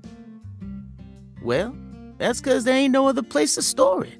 Our town has a clinic inside a church, but no morgue. Whenever someone kicks the bucket, we just bury him in the graveyard right outside of town. But not this time. We got a murder on our hands this time. We need to give Lisa's body an autopsy and keep it stored, right?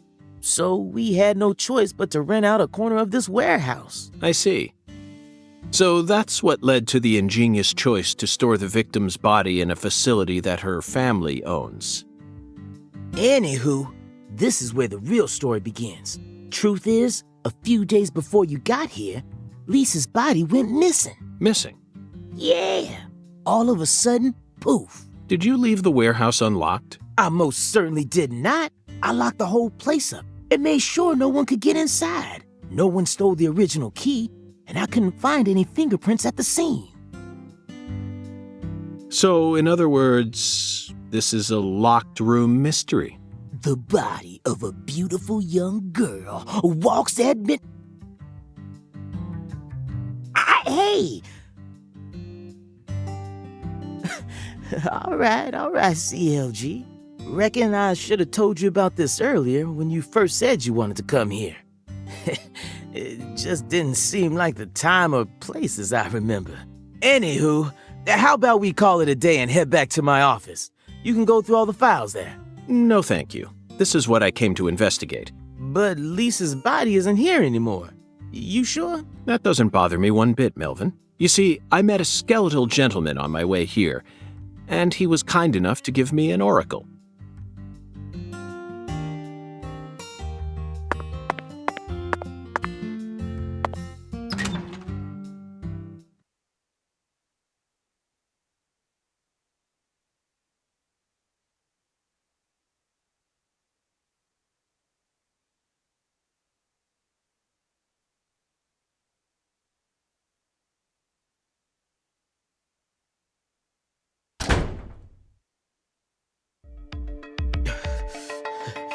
You hold it? Sure you don't want to wait outside? I'll be fine, Daddy. Just make sure you don't take your eyes off of him. He's so selfish and inconsiderate. I'm still not convinced he's actually a real FBI agent. Look, he's talking to himself again. Zach, this is the ambiguous zero. The deep freeze. Let's hurry up and find that flying serpent, shall we?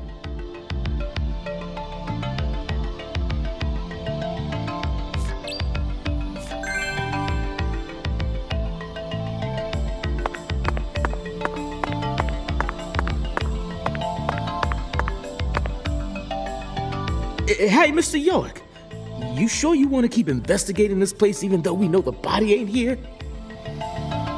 Of course, Melvin. The skeletal gentleman gave me an oracle, remember?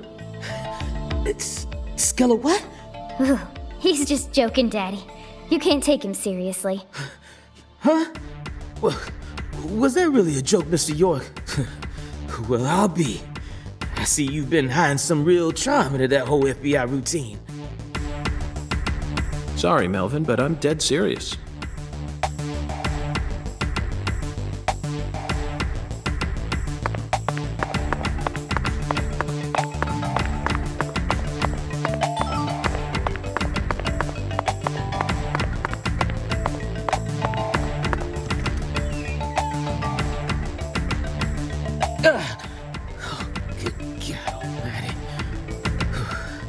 This always gives me goosebumps, no matter how many times I come here. Yes, it's quite the fun house. Truly a dazzling place. Meat entertainment. That's the only way to describe it. Woven together by life, frozen in time, a visceral, musical... Symphony. We eat all this in order to survive. Yes, truly a symphony. Life and death. Resonating together. Yeah, it's really cool. Cool? Whoa now, CLG. Since when were you interested in this kind of stuff? What are you so surprised for, Daddy? I'm more mature than you are. I've seen way more realistic corpses on CSI, you know. Oh, man. At first, Zach, I was shocked by the notion of storing a victim's body alongside food. But as I gaze upon this hanging garden, I realize it's just another scene of violent, depraved murder. Yes. All we need to do is change our point of view, and things will expose themselves in utterly new ways.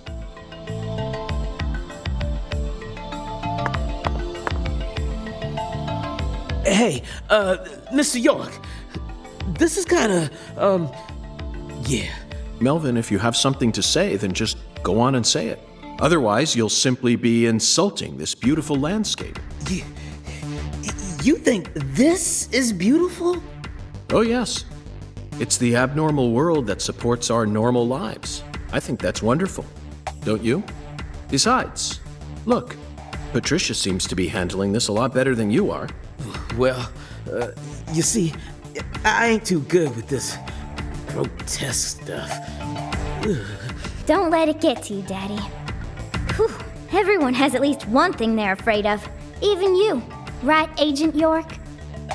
Something I'm afraid of? Yeah, that's right. You gotta have at least one thing. Like clowns. Clowns are so funny. How could anyone be scared of them? Zombies. Love them. A bucket full of worms. I could squeeze them with my bare hands. The sound of screeching glass. Doesn't bother me. Then... They cling to your skin like putrid leeches, robbing you of much more than your vitality. The wet socks. Melvin, you're a genius.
Melvin, I'd like to take this opportunity to ask you a personal question.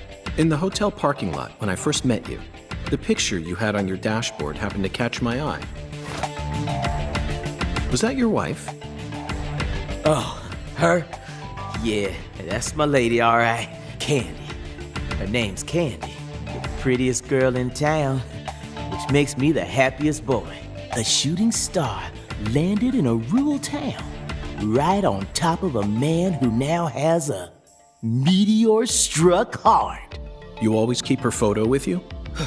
You bet I do. The truth is, Candy's a little sick right now. She can't even leave the house no more. So I always keep her photograph with me. Kinda feels like we're always together, you know? I see. You care for your wife a great deal, but this means that... Yeah, that's right. My mama had me before she married Daddy, but it don't matter. He's still my real daddy to me. Oh, thank you, CLG, and you're my pride and joy. Well, Zach, isn't this a heartwarming scene? But there's one thing I just can't get out of my mind. Don't you think that photograph looked a bit too old? Perhaps Candy is already... No, let's not think about that. It might be a private matter, just like you, Zach.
Here we are, Zach. The morgue. They stored the victim's body in a cold storage warehouse operated by her family. I'd love to shake the hand of whoever came up with that one. Hey, Agent York. Did you just come here to laugh at rural officers who are doing the best they can? We don't have any special facilities like you people. What else did you expect us to do, huh? Don't compare us with city folk. This is Le Carre. Or maybe you're just disappointed that you didn't get to see the bloated, decomposing corpse of a young girl. Sorry, you're right. I went a bit too far just now. But don't misunderstand. I honestly think it's a fantastic idea. I'd never try and bully your daddy. Better not. Thank you for understanding.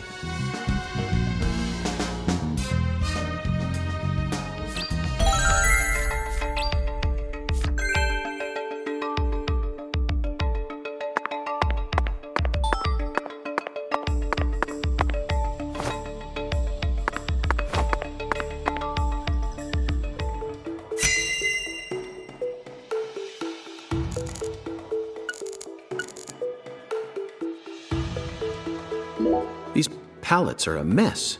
Looks like this area isn't used often. Still, the idea to store a body here, it's a novel, sophisticated idea unlike anything I'd ever come up with.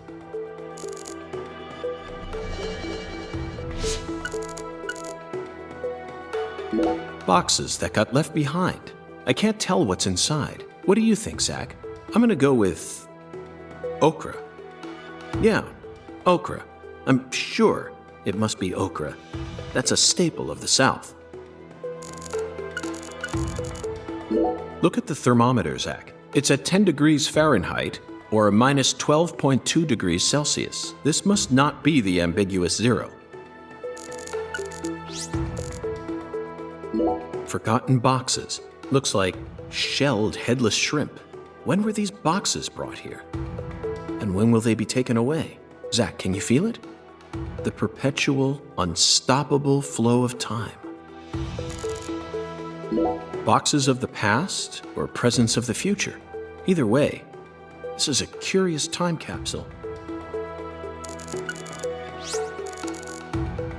An icicle. Never thought I'd see one of these down in the South. Zach, can you see that? Look closely. That's right. There are 4 imprints in the frost on the top of this. It's hard to believe, but I think these are fingerprints. Yes, Zach, that would lead one to believe that the body napper is a giant who's over 10 feet tall.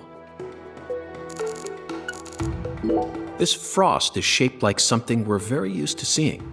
That's right, a body bag. Lisa's body must have been left here, but there are no signs that the bag was dragged away, so our criminal must possess monstrous strength. Zach, these are human footprints, and they're extremely large. Yes, Zach, I agree. These footprints must belong to someone who's used to walking around in cold temperatures.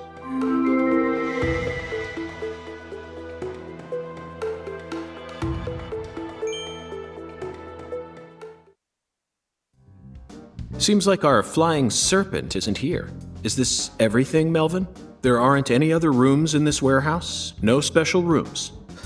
Well, there is the luxury foods warehouse. Luxury foods? Why didn't you say so earlier? Just thought you wanted to see where the body... I just thought you were only interested in warehouse number 2. Besides, it's underground, so it's even colder than this. You sure you really want to go down there? You could darn well freeze to death. All life will come to an end in the icebound zone. You feel me? Let's head there at once. I'm sure that must be where we're meant to go. But what about searching for Lisa's body? All we need to do is find a 10-foot tall man with monstrous strength. That giant knows where she is. 10 foot tall? But finding the flying serpent is more important right now. Now please, guide me to the luxury foods warehouse at once. These luxury foods are most likely being used in local Cajun cuisine. I'm so excited to see what we'll find. Aren't you, Zach?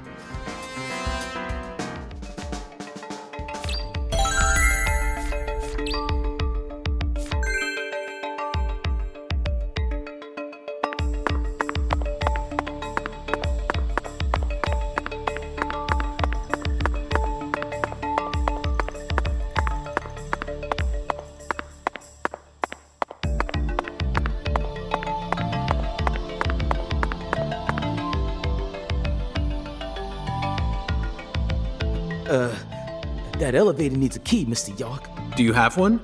Actually, no. I didn't think you'd ever want to go down there, so I didn't bother to go and get one. Well, then would you go and get one now? Yeah.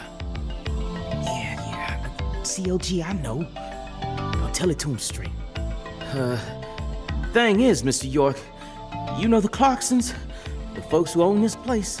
Well, they don't too much like the police, and they sure as hell don't like them when they're my color. It was, real hard for me to get permission to open up this place for you to search through.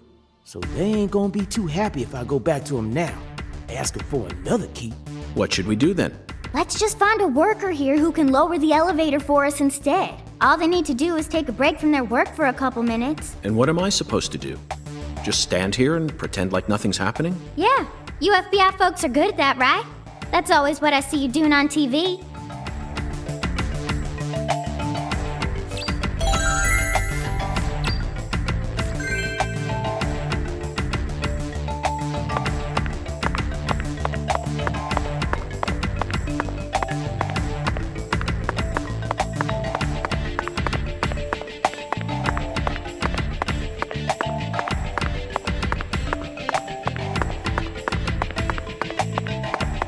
Zach, better check back here as well, just to be on the safe side.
Zach, the human ability to adapt is a frightening thing.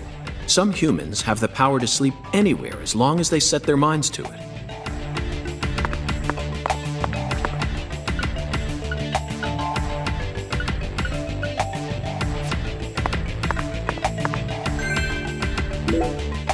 Now we should be able to operate the elevator. No need to worry. This facility no longer has a body to steal. What else do they have to lose? A few cans of crawfish? I feel bad for him, but it's for the sake of the investigation.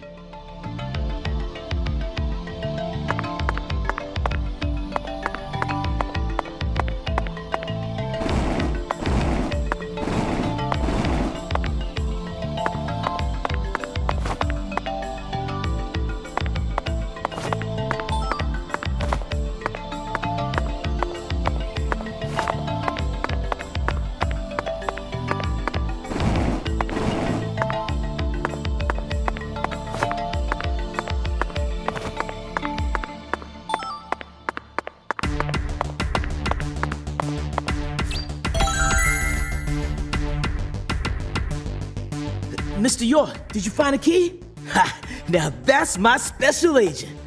There ain't no stopping you. Want to head straight down? You bet. Let's sally forth, Melvin.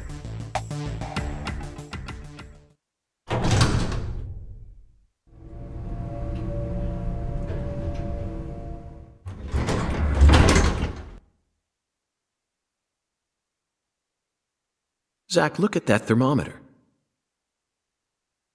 0 degrees Fahrenheit, or minus 17.7 degrees Celsius. This is the ambiguous 0.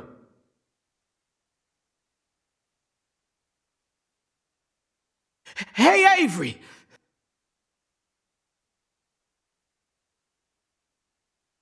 Open the damn door, Avery! It ain't no use, Mr. York. Once Avery starts working on something, that's all he sees. He just tunes out everything else. We'll have to wait until he finishes and comes out to us, I reckon. Or we could come back tomorrow. I disagree, Melvin. Time may be on our side, but that doesn't mean we should waste it. You gave me Mr. Alligator precisely for moments like these, didn't you? Wait, Mr. York! Those tranquilizers may be non-lethal, but it's still dangerous to use them on humans. Of course, Melvin. I never said I was going to shoot him.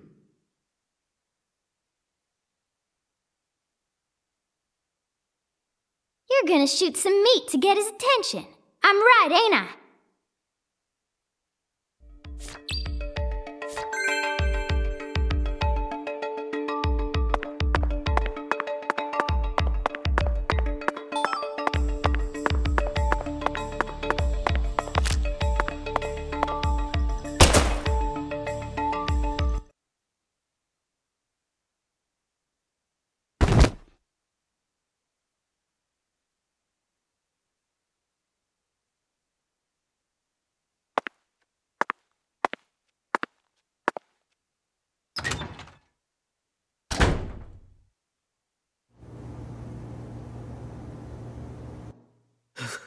This is Mr. York, an agent from the FBI. Hi, Avery. I'm Special Agent Francis York Morgan. Please, call me York. York? You a smarty pants, huh?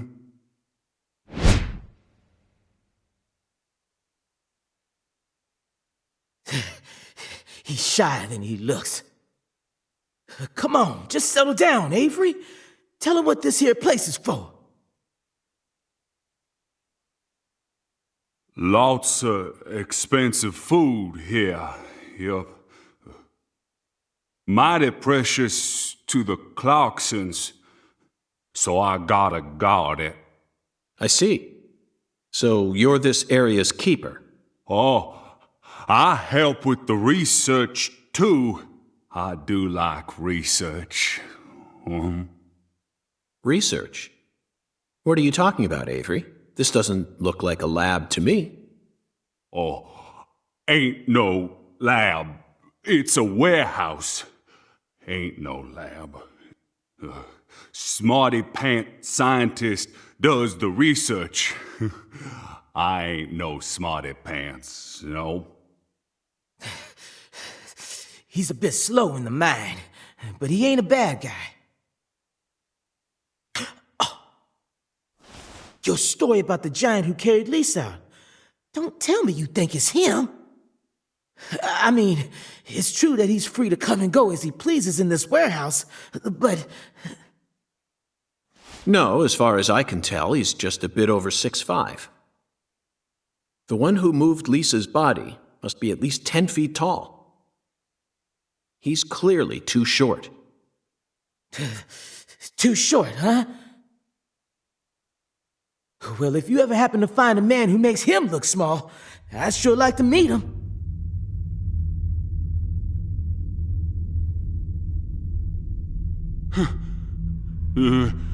Lisa. Hey, cut it out! Lisa. Why? Avery, that's not Lise. Not Lise? This is Melvin's daughter, and my precious assistant. Unfortunately, Elise is no longer with us. Please. Please. My fault. My fault.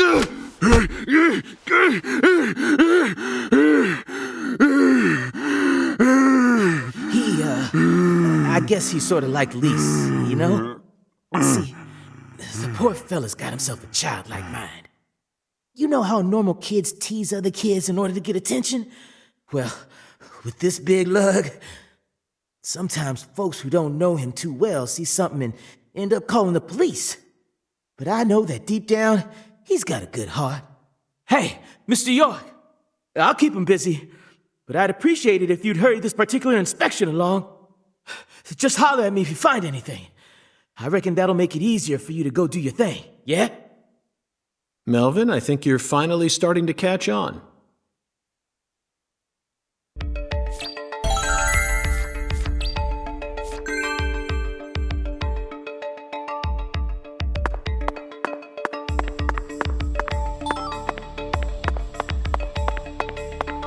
Hung alligators. I suppose in a way they sort of look like flying serpents, but that's pushing it. Remember, we're in a dark basement here. They'll never reach the sky. And Dewey.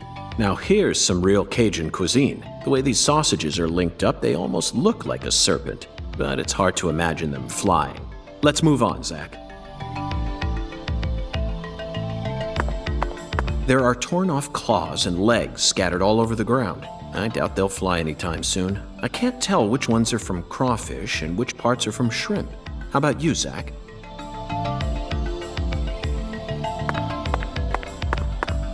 Cans of Holy Trinity paste, onions, bell peppers, and celery.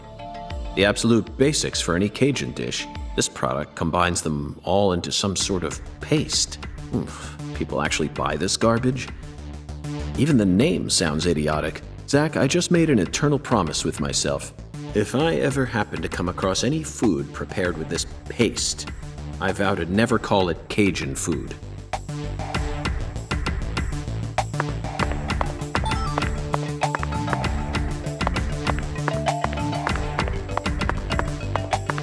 Frozen oysters. Personally, I'd rather have a cocktail filled with fresh ones.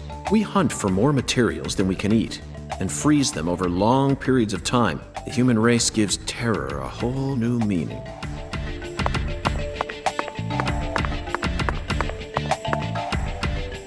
Avery, this box looks special. Clarkson food. For their home. Melvin, is this the Clarkson's family crest? Oh, the dragonfly? Yeah, that's the Clarkson's mark, all right. Ain't no big deal, though. You can find those all over town. Is that so? Well, yeah. They pretty much run all of this town's major industries. Yeah. I do believe they own just about everything there is to own.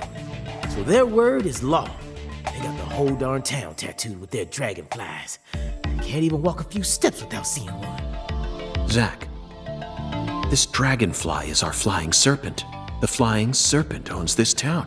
They're related to Lise Clarkson, our victim, and Hungan's oracle pointed us toward their family crest. The Clarksons must be deeply intertwined with this case. Melvin, Patricia, I think I've had enough of this frozen world. Let's head back out to that merciless sun.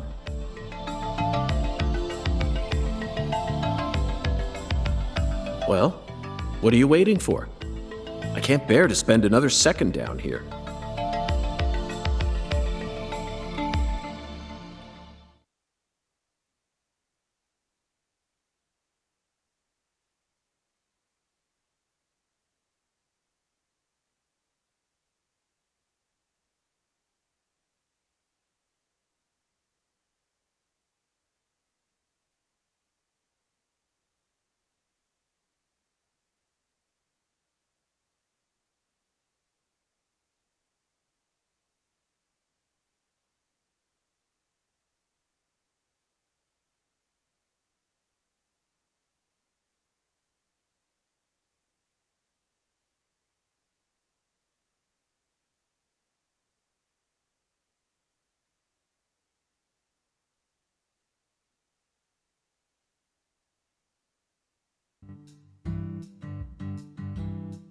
Whew. So, what do we do now, Mr. York? Zach and I will take things from here. Then what should I do? Tend to your sick wife? I don't know. You're free to do as you please. I'll stop by the sheriff's office when I need your help again. I suppose that's what I'll do then. It'll sure make Candy happy. But I am the sheriff of this town, so I do intend to get some work done. I know.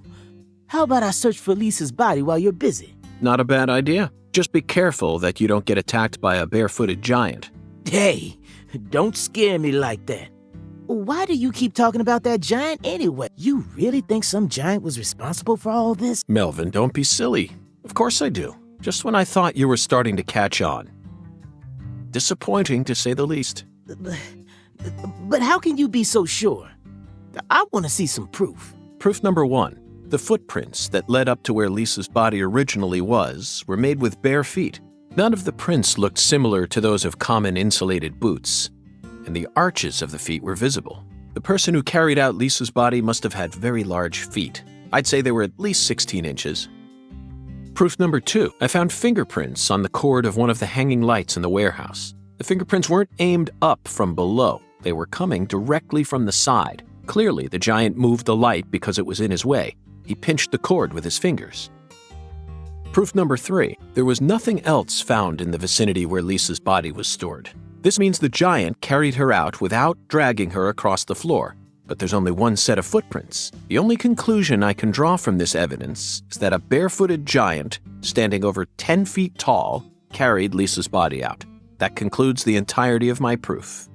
Any objections, Melvin? But there ain't no way a human could ever be that tall. Have you seen every human alive with your own eyes? Well then, you need to forget all your preconceived notions when embarking on an investigation. Whether you come face to face with a 10-foot giant or a skeletal gentleman, you always need to accept everything that comes to you with a clear mind. Do that, and eventually the truth will reveal itself to you. You're a smart kid, I'm sure you understand. Well, I'll be damned! I'm sorry I ever doubted you, Mr. FBI Special Agent, sir. A sharp eye and flawless observational skills. Uncovering the truth with a heady intuition. I won't ever question you again. Heck, I'll do whatever you say. That's it, Melvin. I'm glad you finally caught on. Okay, time to go, Patty. You know this town well, so I'd like you to accompany me from now on. Patty?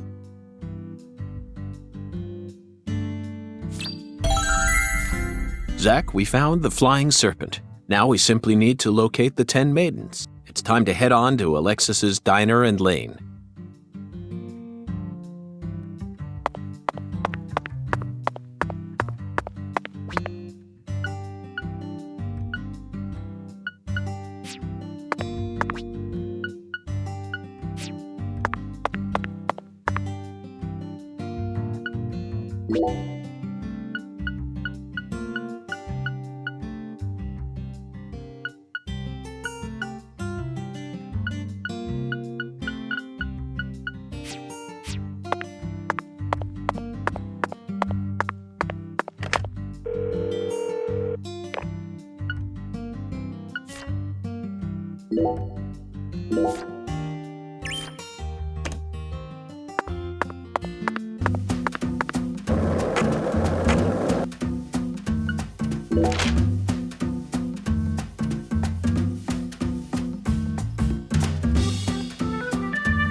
So, what do you think of him? Yes, I'm talking about him. Unda, is the skeletal gentleman friend or foe? Or does he merely exist outside the realms of either? Still too early to tell. But it's clear that he'll be the key to uncovering this case's mysteries. That's what my soul tells me.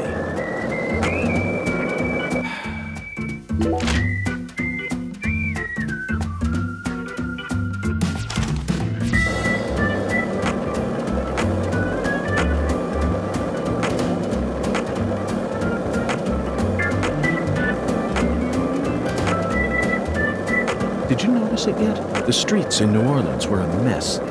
All busted up and undergoing maintenance. The city was built on a swamp, so the ground is soft. All it takes is some heavy rain to cave it all in. There were also a lot of places where large tree roots were pushing up parts of the asphalt and the sidewalk. Those bumps were dangerous even when we still had our car, remember? But this town is different. The streets are all paved so cleanly that we can skate along them without a care in the world. And there's hardly any trash or graffiti to be found anywhere. The Clarksons truly do control this place, for better or worse. It's a good example of how allowing certain people.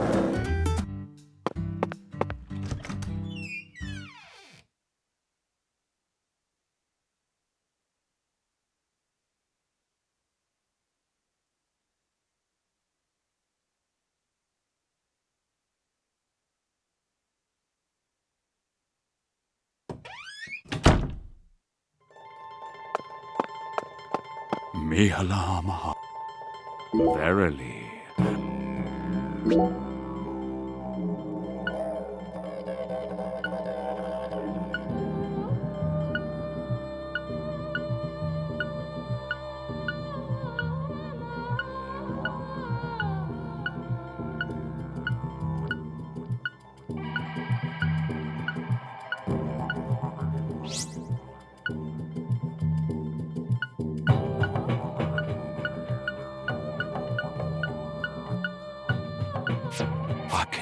Thou hath discovered.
We always strive to provide our guest with the finest of service, sir.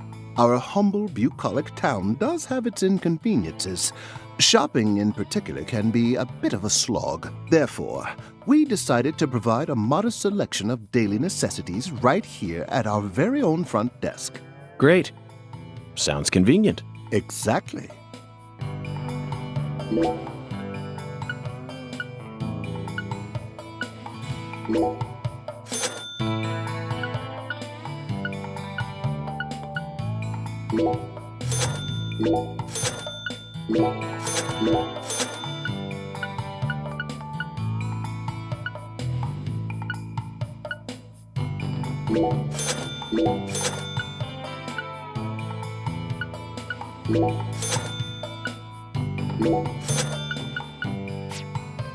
Please don't hesitate to let me know if you're in need of anything, sir. Would you mind if I asked you just one question, concierge? By all means. Please ask me whatever you like, sir. Do you run this entire hotel all on your own? I mean, just the three of you? Yes, that is correct, sir. So you, or the three of you, own the entire place? Oh, heavens no, sir. The chef, the bellboy, and myself are all mere employees of this fine hotel. So the Clarksons own this place, too? Not quite, sir. This hotel opened its doors long before the Clarksons came to prominence. Impressive. No wonder this building has such a dignified air to it. Indeed. This is probably the only building in all of Lucare that has managed to retain its original appearance. So, who's the owner? I simply must know the name of the person who had the fortune and sense to come into possession of such a fine building. The owner of this hotel is none other than David Jawara, sir. Zach, that's the fourth David. It all makes sense now. It'd be stranger if only the owner was a completely different person. I sincerely hope I get a chance to meet him during my stay here. If I may, Mr. Morgan, sir, I don't think that's such a good idea. Why not? Unfortunately, our owner has a bit of a personality problem. The three of us here describe him as having a fractured mind.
Bad timing, Zach. We need to place the figurine in front of her house when she's home. Otherwise, it'll be useless. Let's come back later.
Yes. Perfect. Oh, my dear lost lamb, what are you doing there? Oh, this? This is all part of the Lise Clarkson murder investigation. Something important, hmm? Oh, yes. Very important. I'm FBI Special Agent Francis York Morgan. Please call me York. That's what everyone calls me. But what should I call you? I'm Tyrone Sanders, pastor of the Lucare Evangelical Church.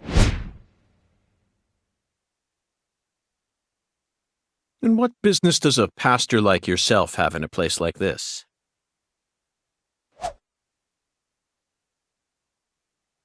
Well, I live over across the way there. Do you have an intimate relationship with Mrs. Carpenter? Why in the world would you suggest such a pitiful thing? Lordy, Lordy. How could I ever become intimate with one who is so devoid of faith? After she lost her husband, she stopped coming to church. All she does all day is bowl. She even pruned the shrubbery in that pitiful fashion. Yes, truly pitiful. And did you see that hideous ox of a dog she owns? Pitiful with a capital P. I tried speaking with her, but she shows no intention of changing her ways. Yes, I fear she never lends an ear when the good Lord reaches out to her. Indeed, I pity her from the bottom of my heart. So you've been spying on her out of pity? Spying? I'm merely awaiting the chance to lend her a helping hand. You'd best be careful, too. This town harbors much more danger than you're aware of. If you ever find yourself in need of salvation, feel free to stop by our church whenever you like. Our church also functions as a clinic. Someday, you may need our help. Zach, did you hear that? Pitiful. Try saying that to someone in the city. They'd instantly slap you with slander or defamation charges. You'd be up to your neck in court papers. I doubt I'll tire of this town anytime soon. We should consider stopping by that church whenever we get a chance.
This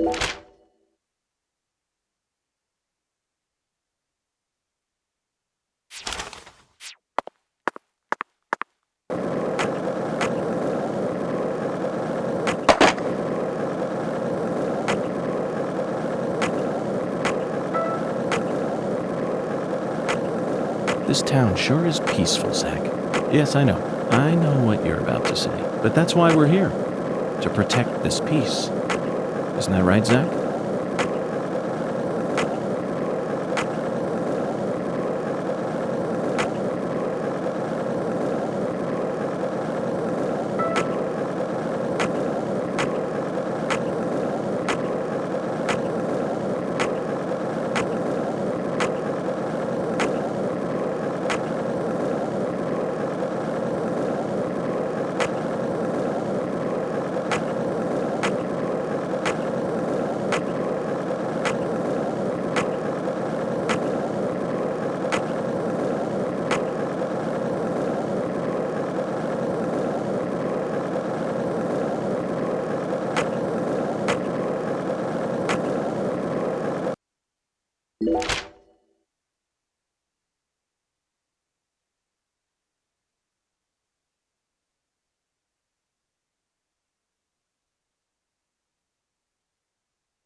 My restaurant serves only the real deal, which ain't too easy to find in a backwoods town like this.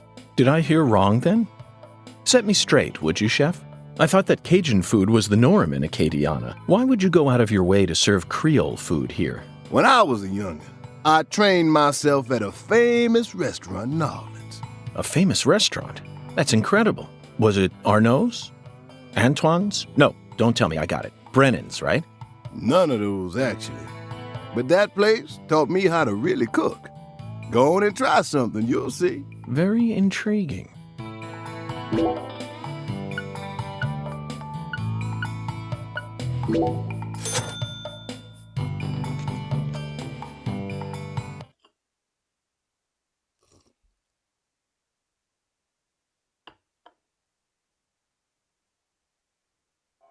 That food was unbelievable.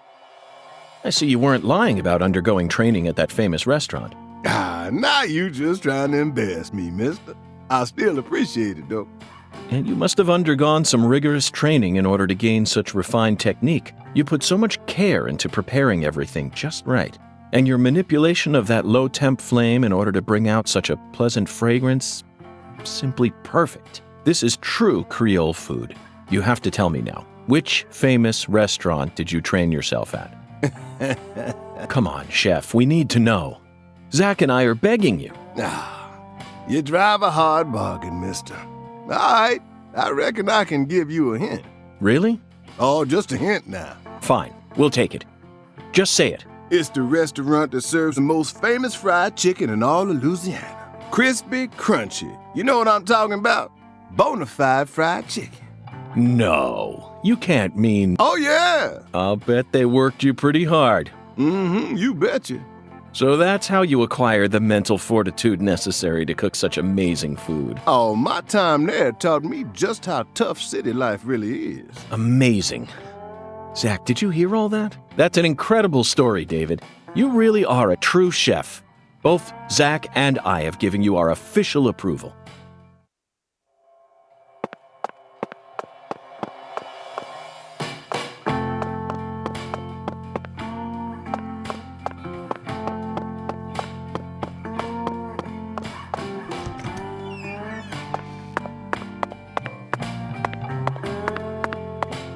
king size, made in France.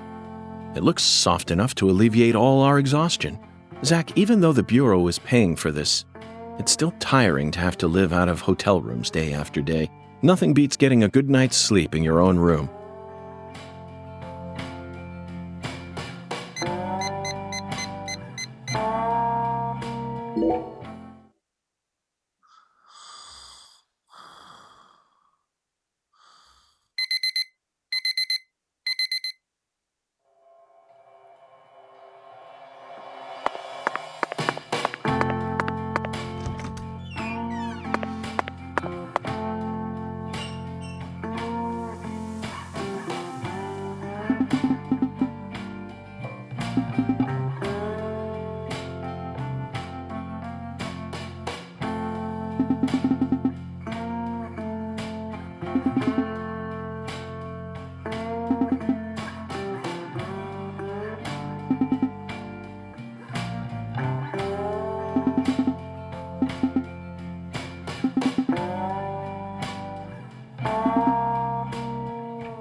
Now that's what I'm talking about. You can't get fine eating like this, so make sure you enjoy it.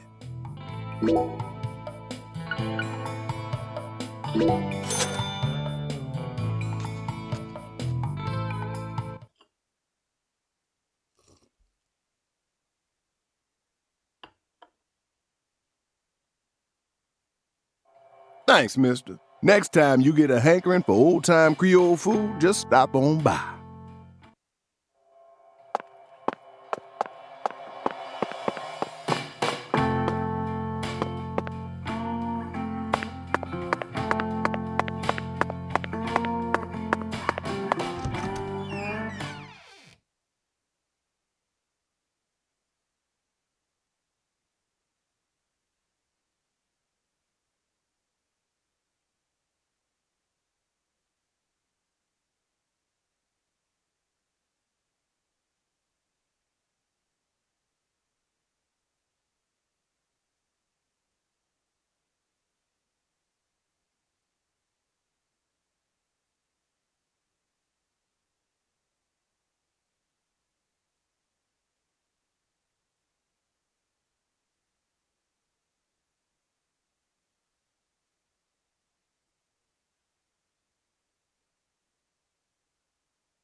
It worked like a charm, Patty. Mrs. Carpenter is nowhere to be seen. Now's our chance to topple the 10 maidens, Zach.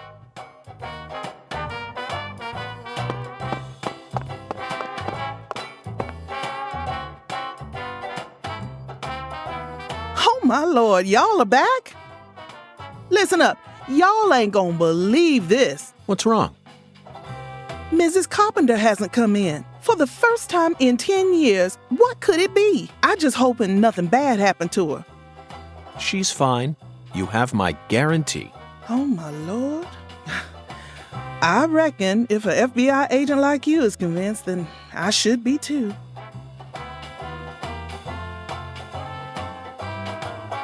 What did I tell you, Patty? Value is a relative thing. We needed to find that figurine, no matter the cost.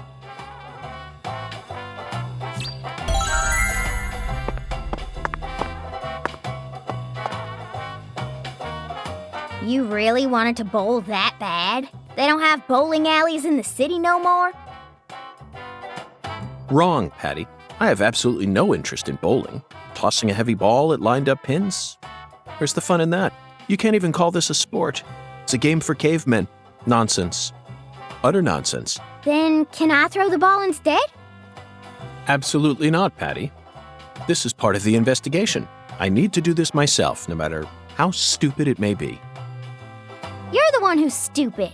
Sure looks like you're having fun to me.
Oh, looks like I finally earned myself a rival.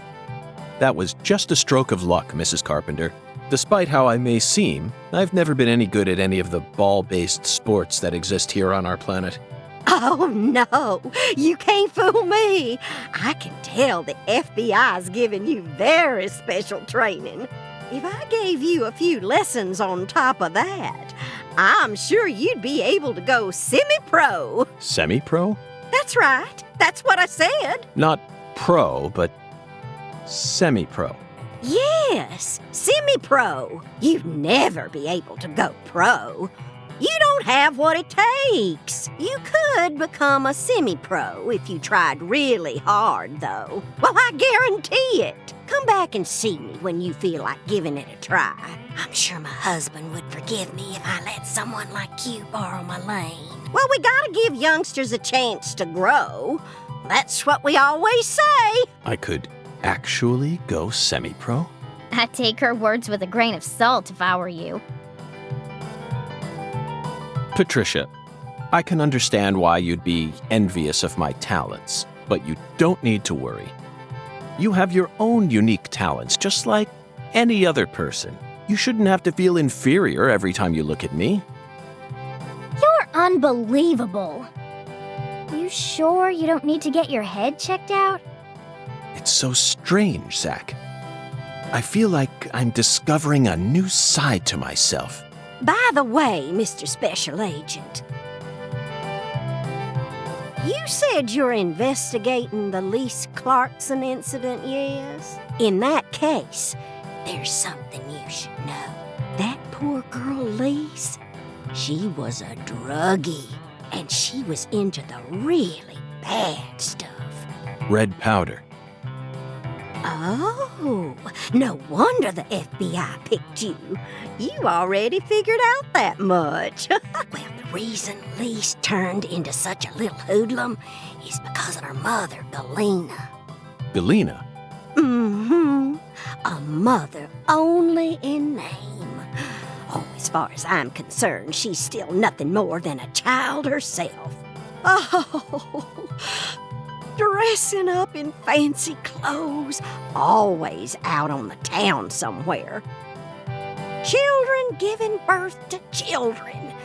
If these aren't the end times, well, I don't know what is. Oh, and they were always cooped up in that jazz bar. Galena wouldn't know proper parenting if it hit her in the tush. Zach, the jazz bar. We first heard about it from Patricia. It must be deeply connected with this case and the red powder.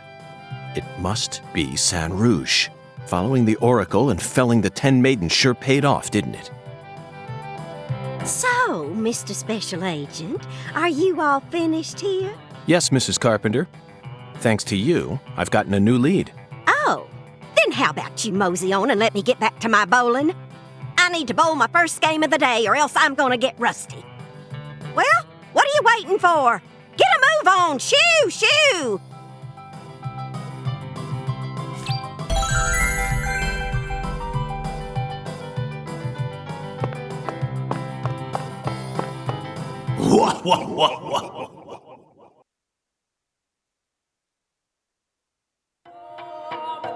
When the sun awakens, catch the tip of the baby bear's tail at the false altar. At the entrance to the other world will reveal itself to you. Zach, it's another oracle. It appears that we're being guided by a mysterious power.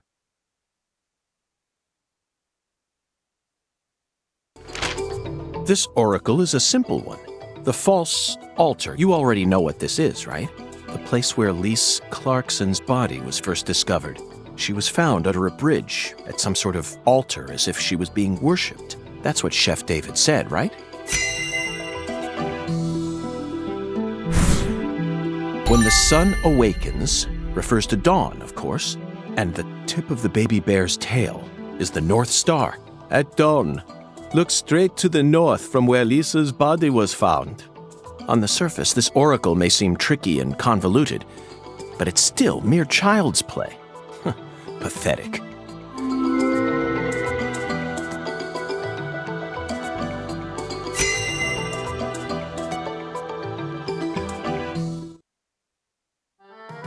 Zach, let's follow the oracle and head to where Lisa's body was found.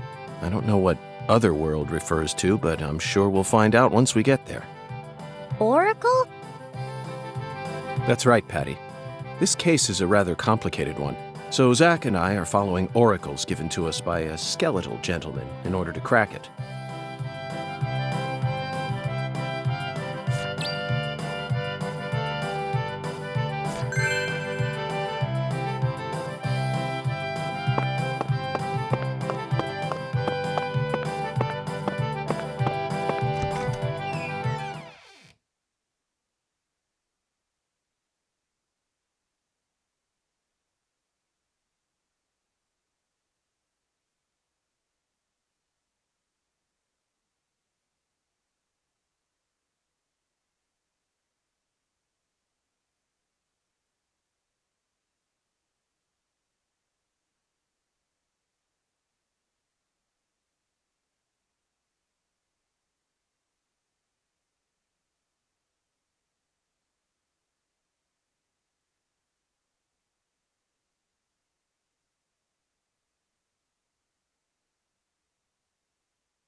This is Lucare Tiger.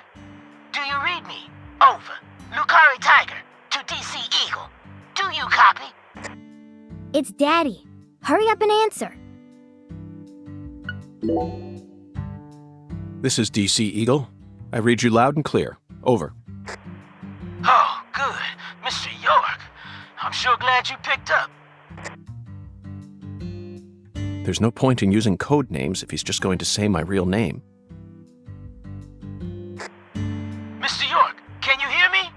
Hey, Mr. York. Oh, right. Over. DC Eagle to Lucare Tiger. Is something wrong? Over. Mr. York, I got something I need to tell you ASAP. Just sit tight and listen, okay? Over. Roger, Wilco. Go right ahead. Over. I just happened to overhear some of the Clarksons talking on another channel. Apparently, Lisa's mother's been missing since early this morning. I reckon it might be related to the case, so I wanted to let you in on it right away. Oh, over. Lisa's mother. You're referring to Galena, the social butterfly? Over. Another special agent slam dunk. So, you already did a little research on her, huh? That's right. The one who's gone missing is the younger of the Clarkson sisters, and our town's queen of the night. No one can slip one past me, because I'm the ultimate FBI agent. Francis York Morgan! My proverbial hat goes off to your investigative skills, sir. Anywho, Galena used to be an actress, and she's also real pretty in the face. Draws attention wherever she goes. If you happen to spot her while you're investigating, would you let me know? Oh yeah, over. Wait. Hey, Mr. York, what do you say we cut this out, huh? Over this, over that. It all seems kind of overblown, don't you think? Besides, I reckon we're the only ones listening to this. No need to be so stiff, right? Yes, Melvin, I agree. There's no need for us to cling to formalities. Glad to hear it. I ain't never been too good with formalities, you feel me? Well, Mr. York, if I hear any more news, I'll be sure to let you know. Good luck out there. Daddy's such a goofball. Patty, do you think Galena is really as beautiful as people say? I don't know, I guess. Men just seem to like women like her for some reason. Who's more beautiful, Galena or your mother? What? Candy Woods, your mother. Melvin said she was the prettiest girl in town. How should I know? That's a stupid question. Why is it stupid? My mom is sick. Zach, that was a bad move. We stepped right into a private matter without any shoes on. But these things are bound to happen. After all, I'm a special agent of the FBI.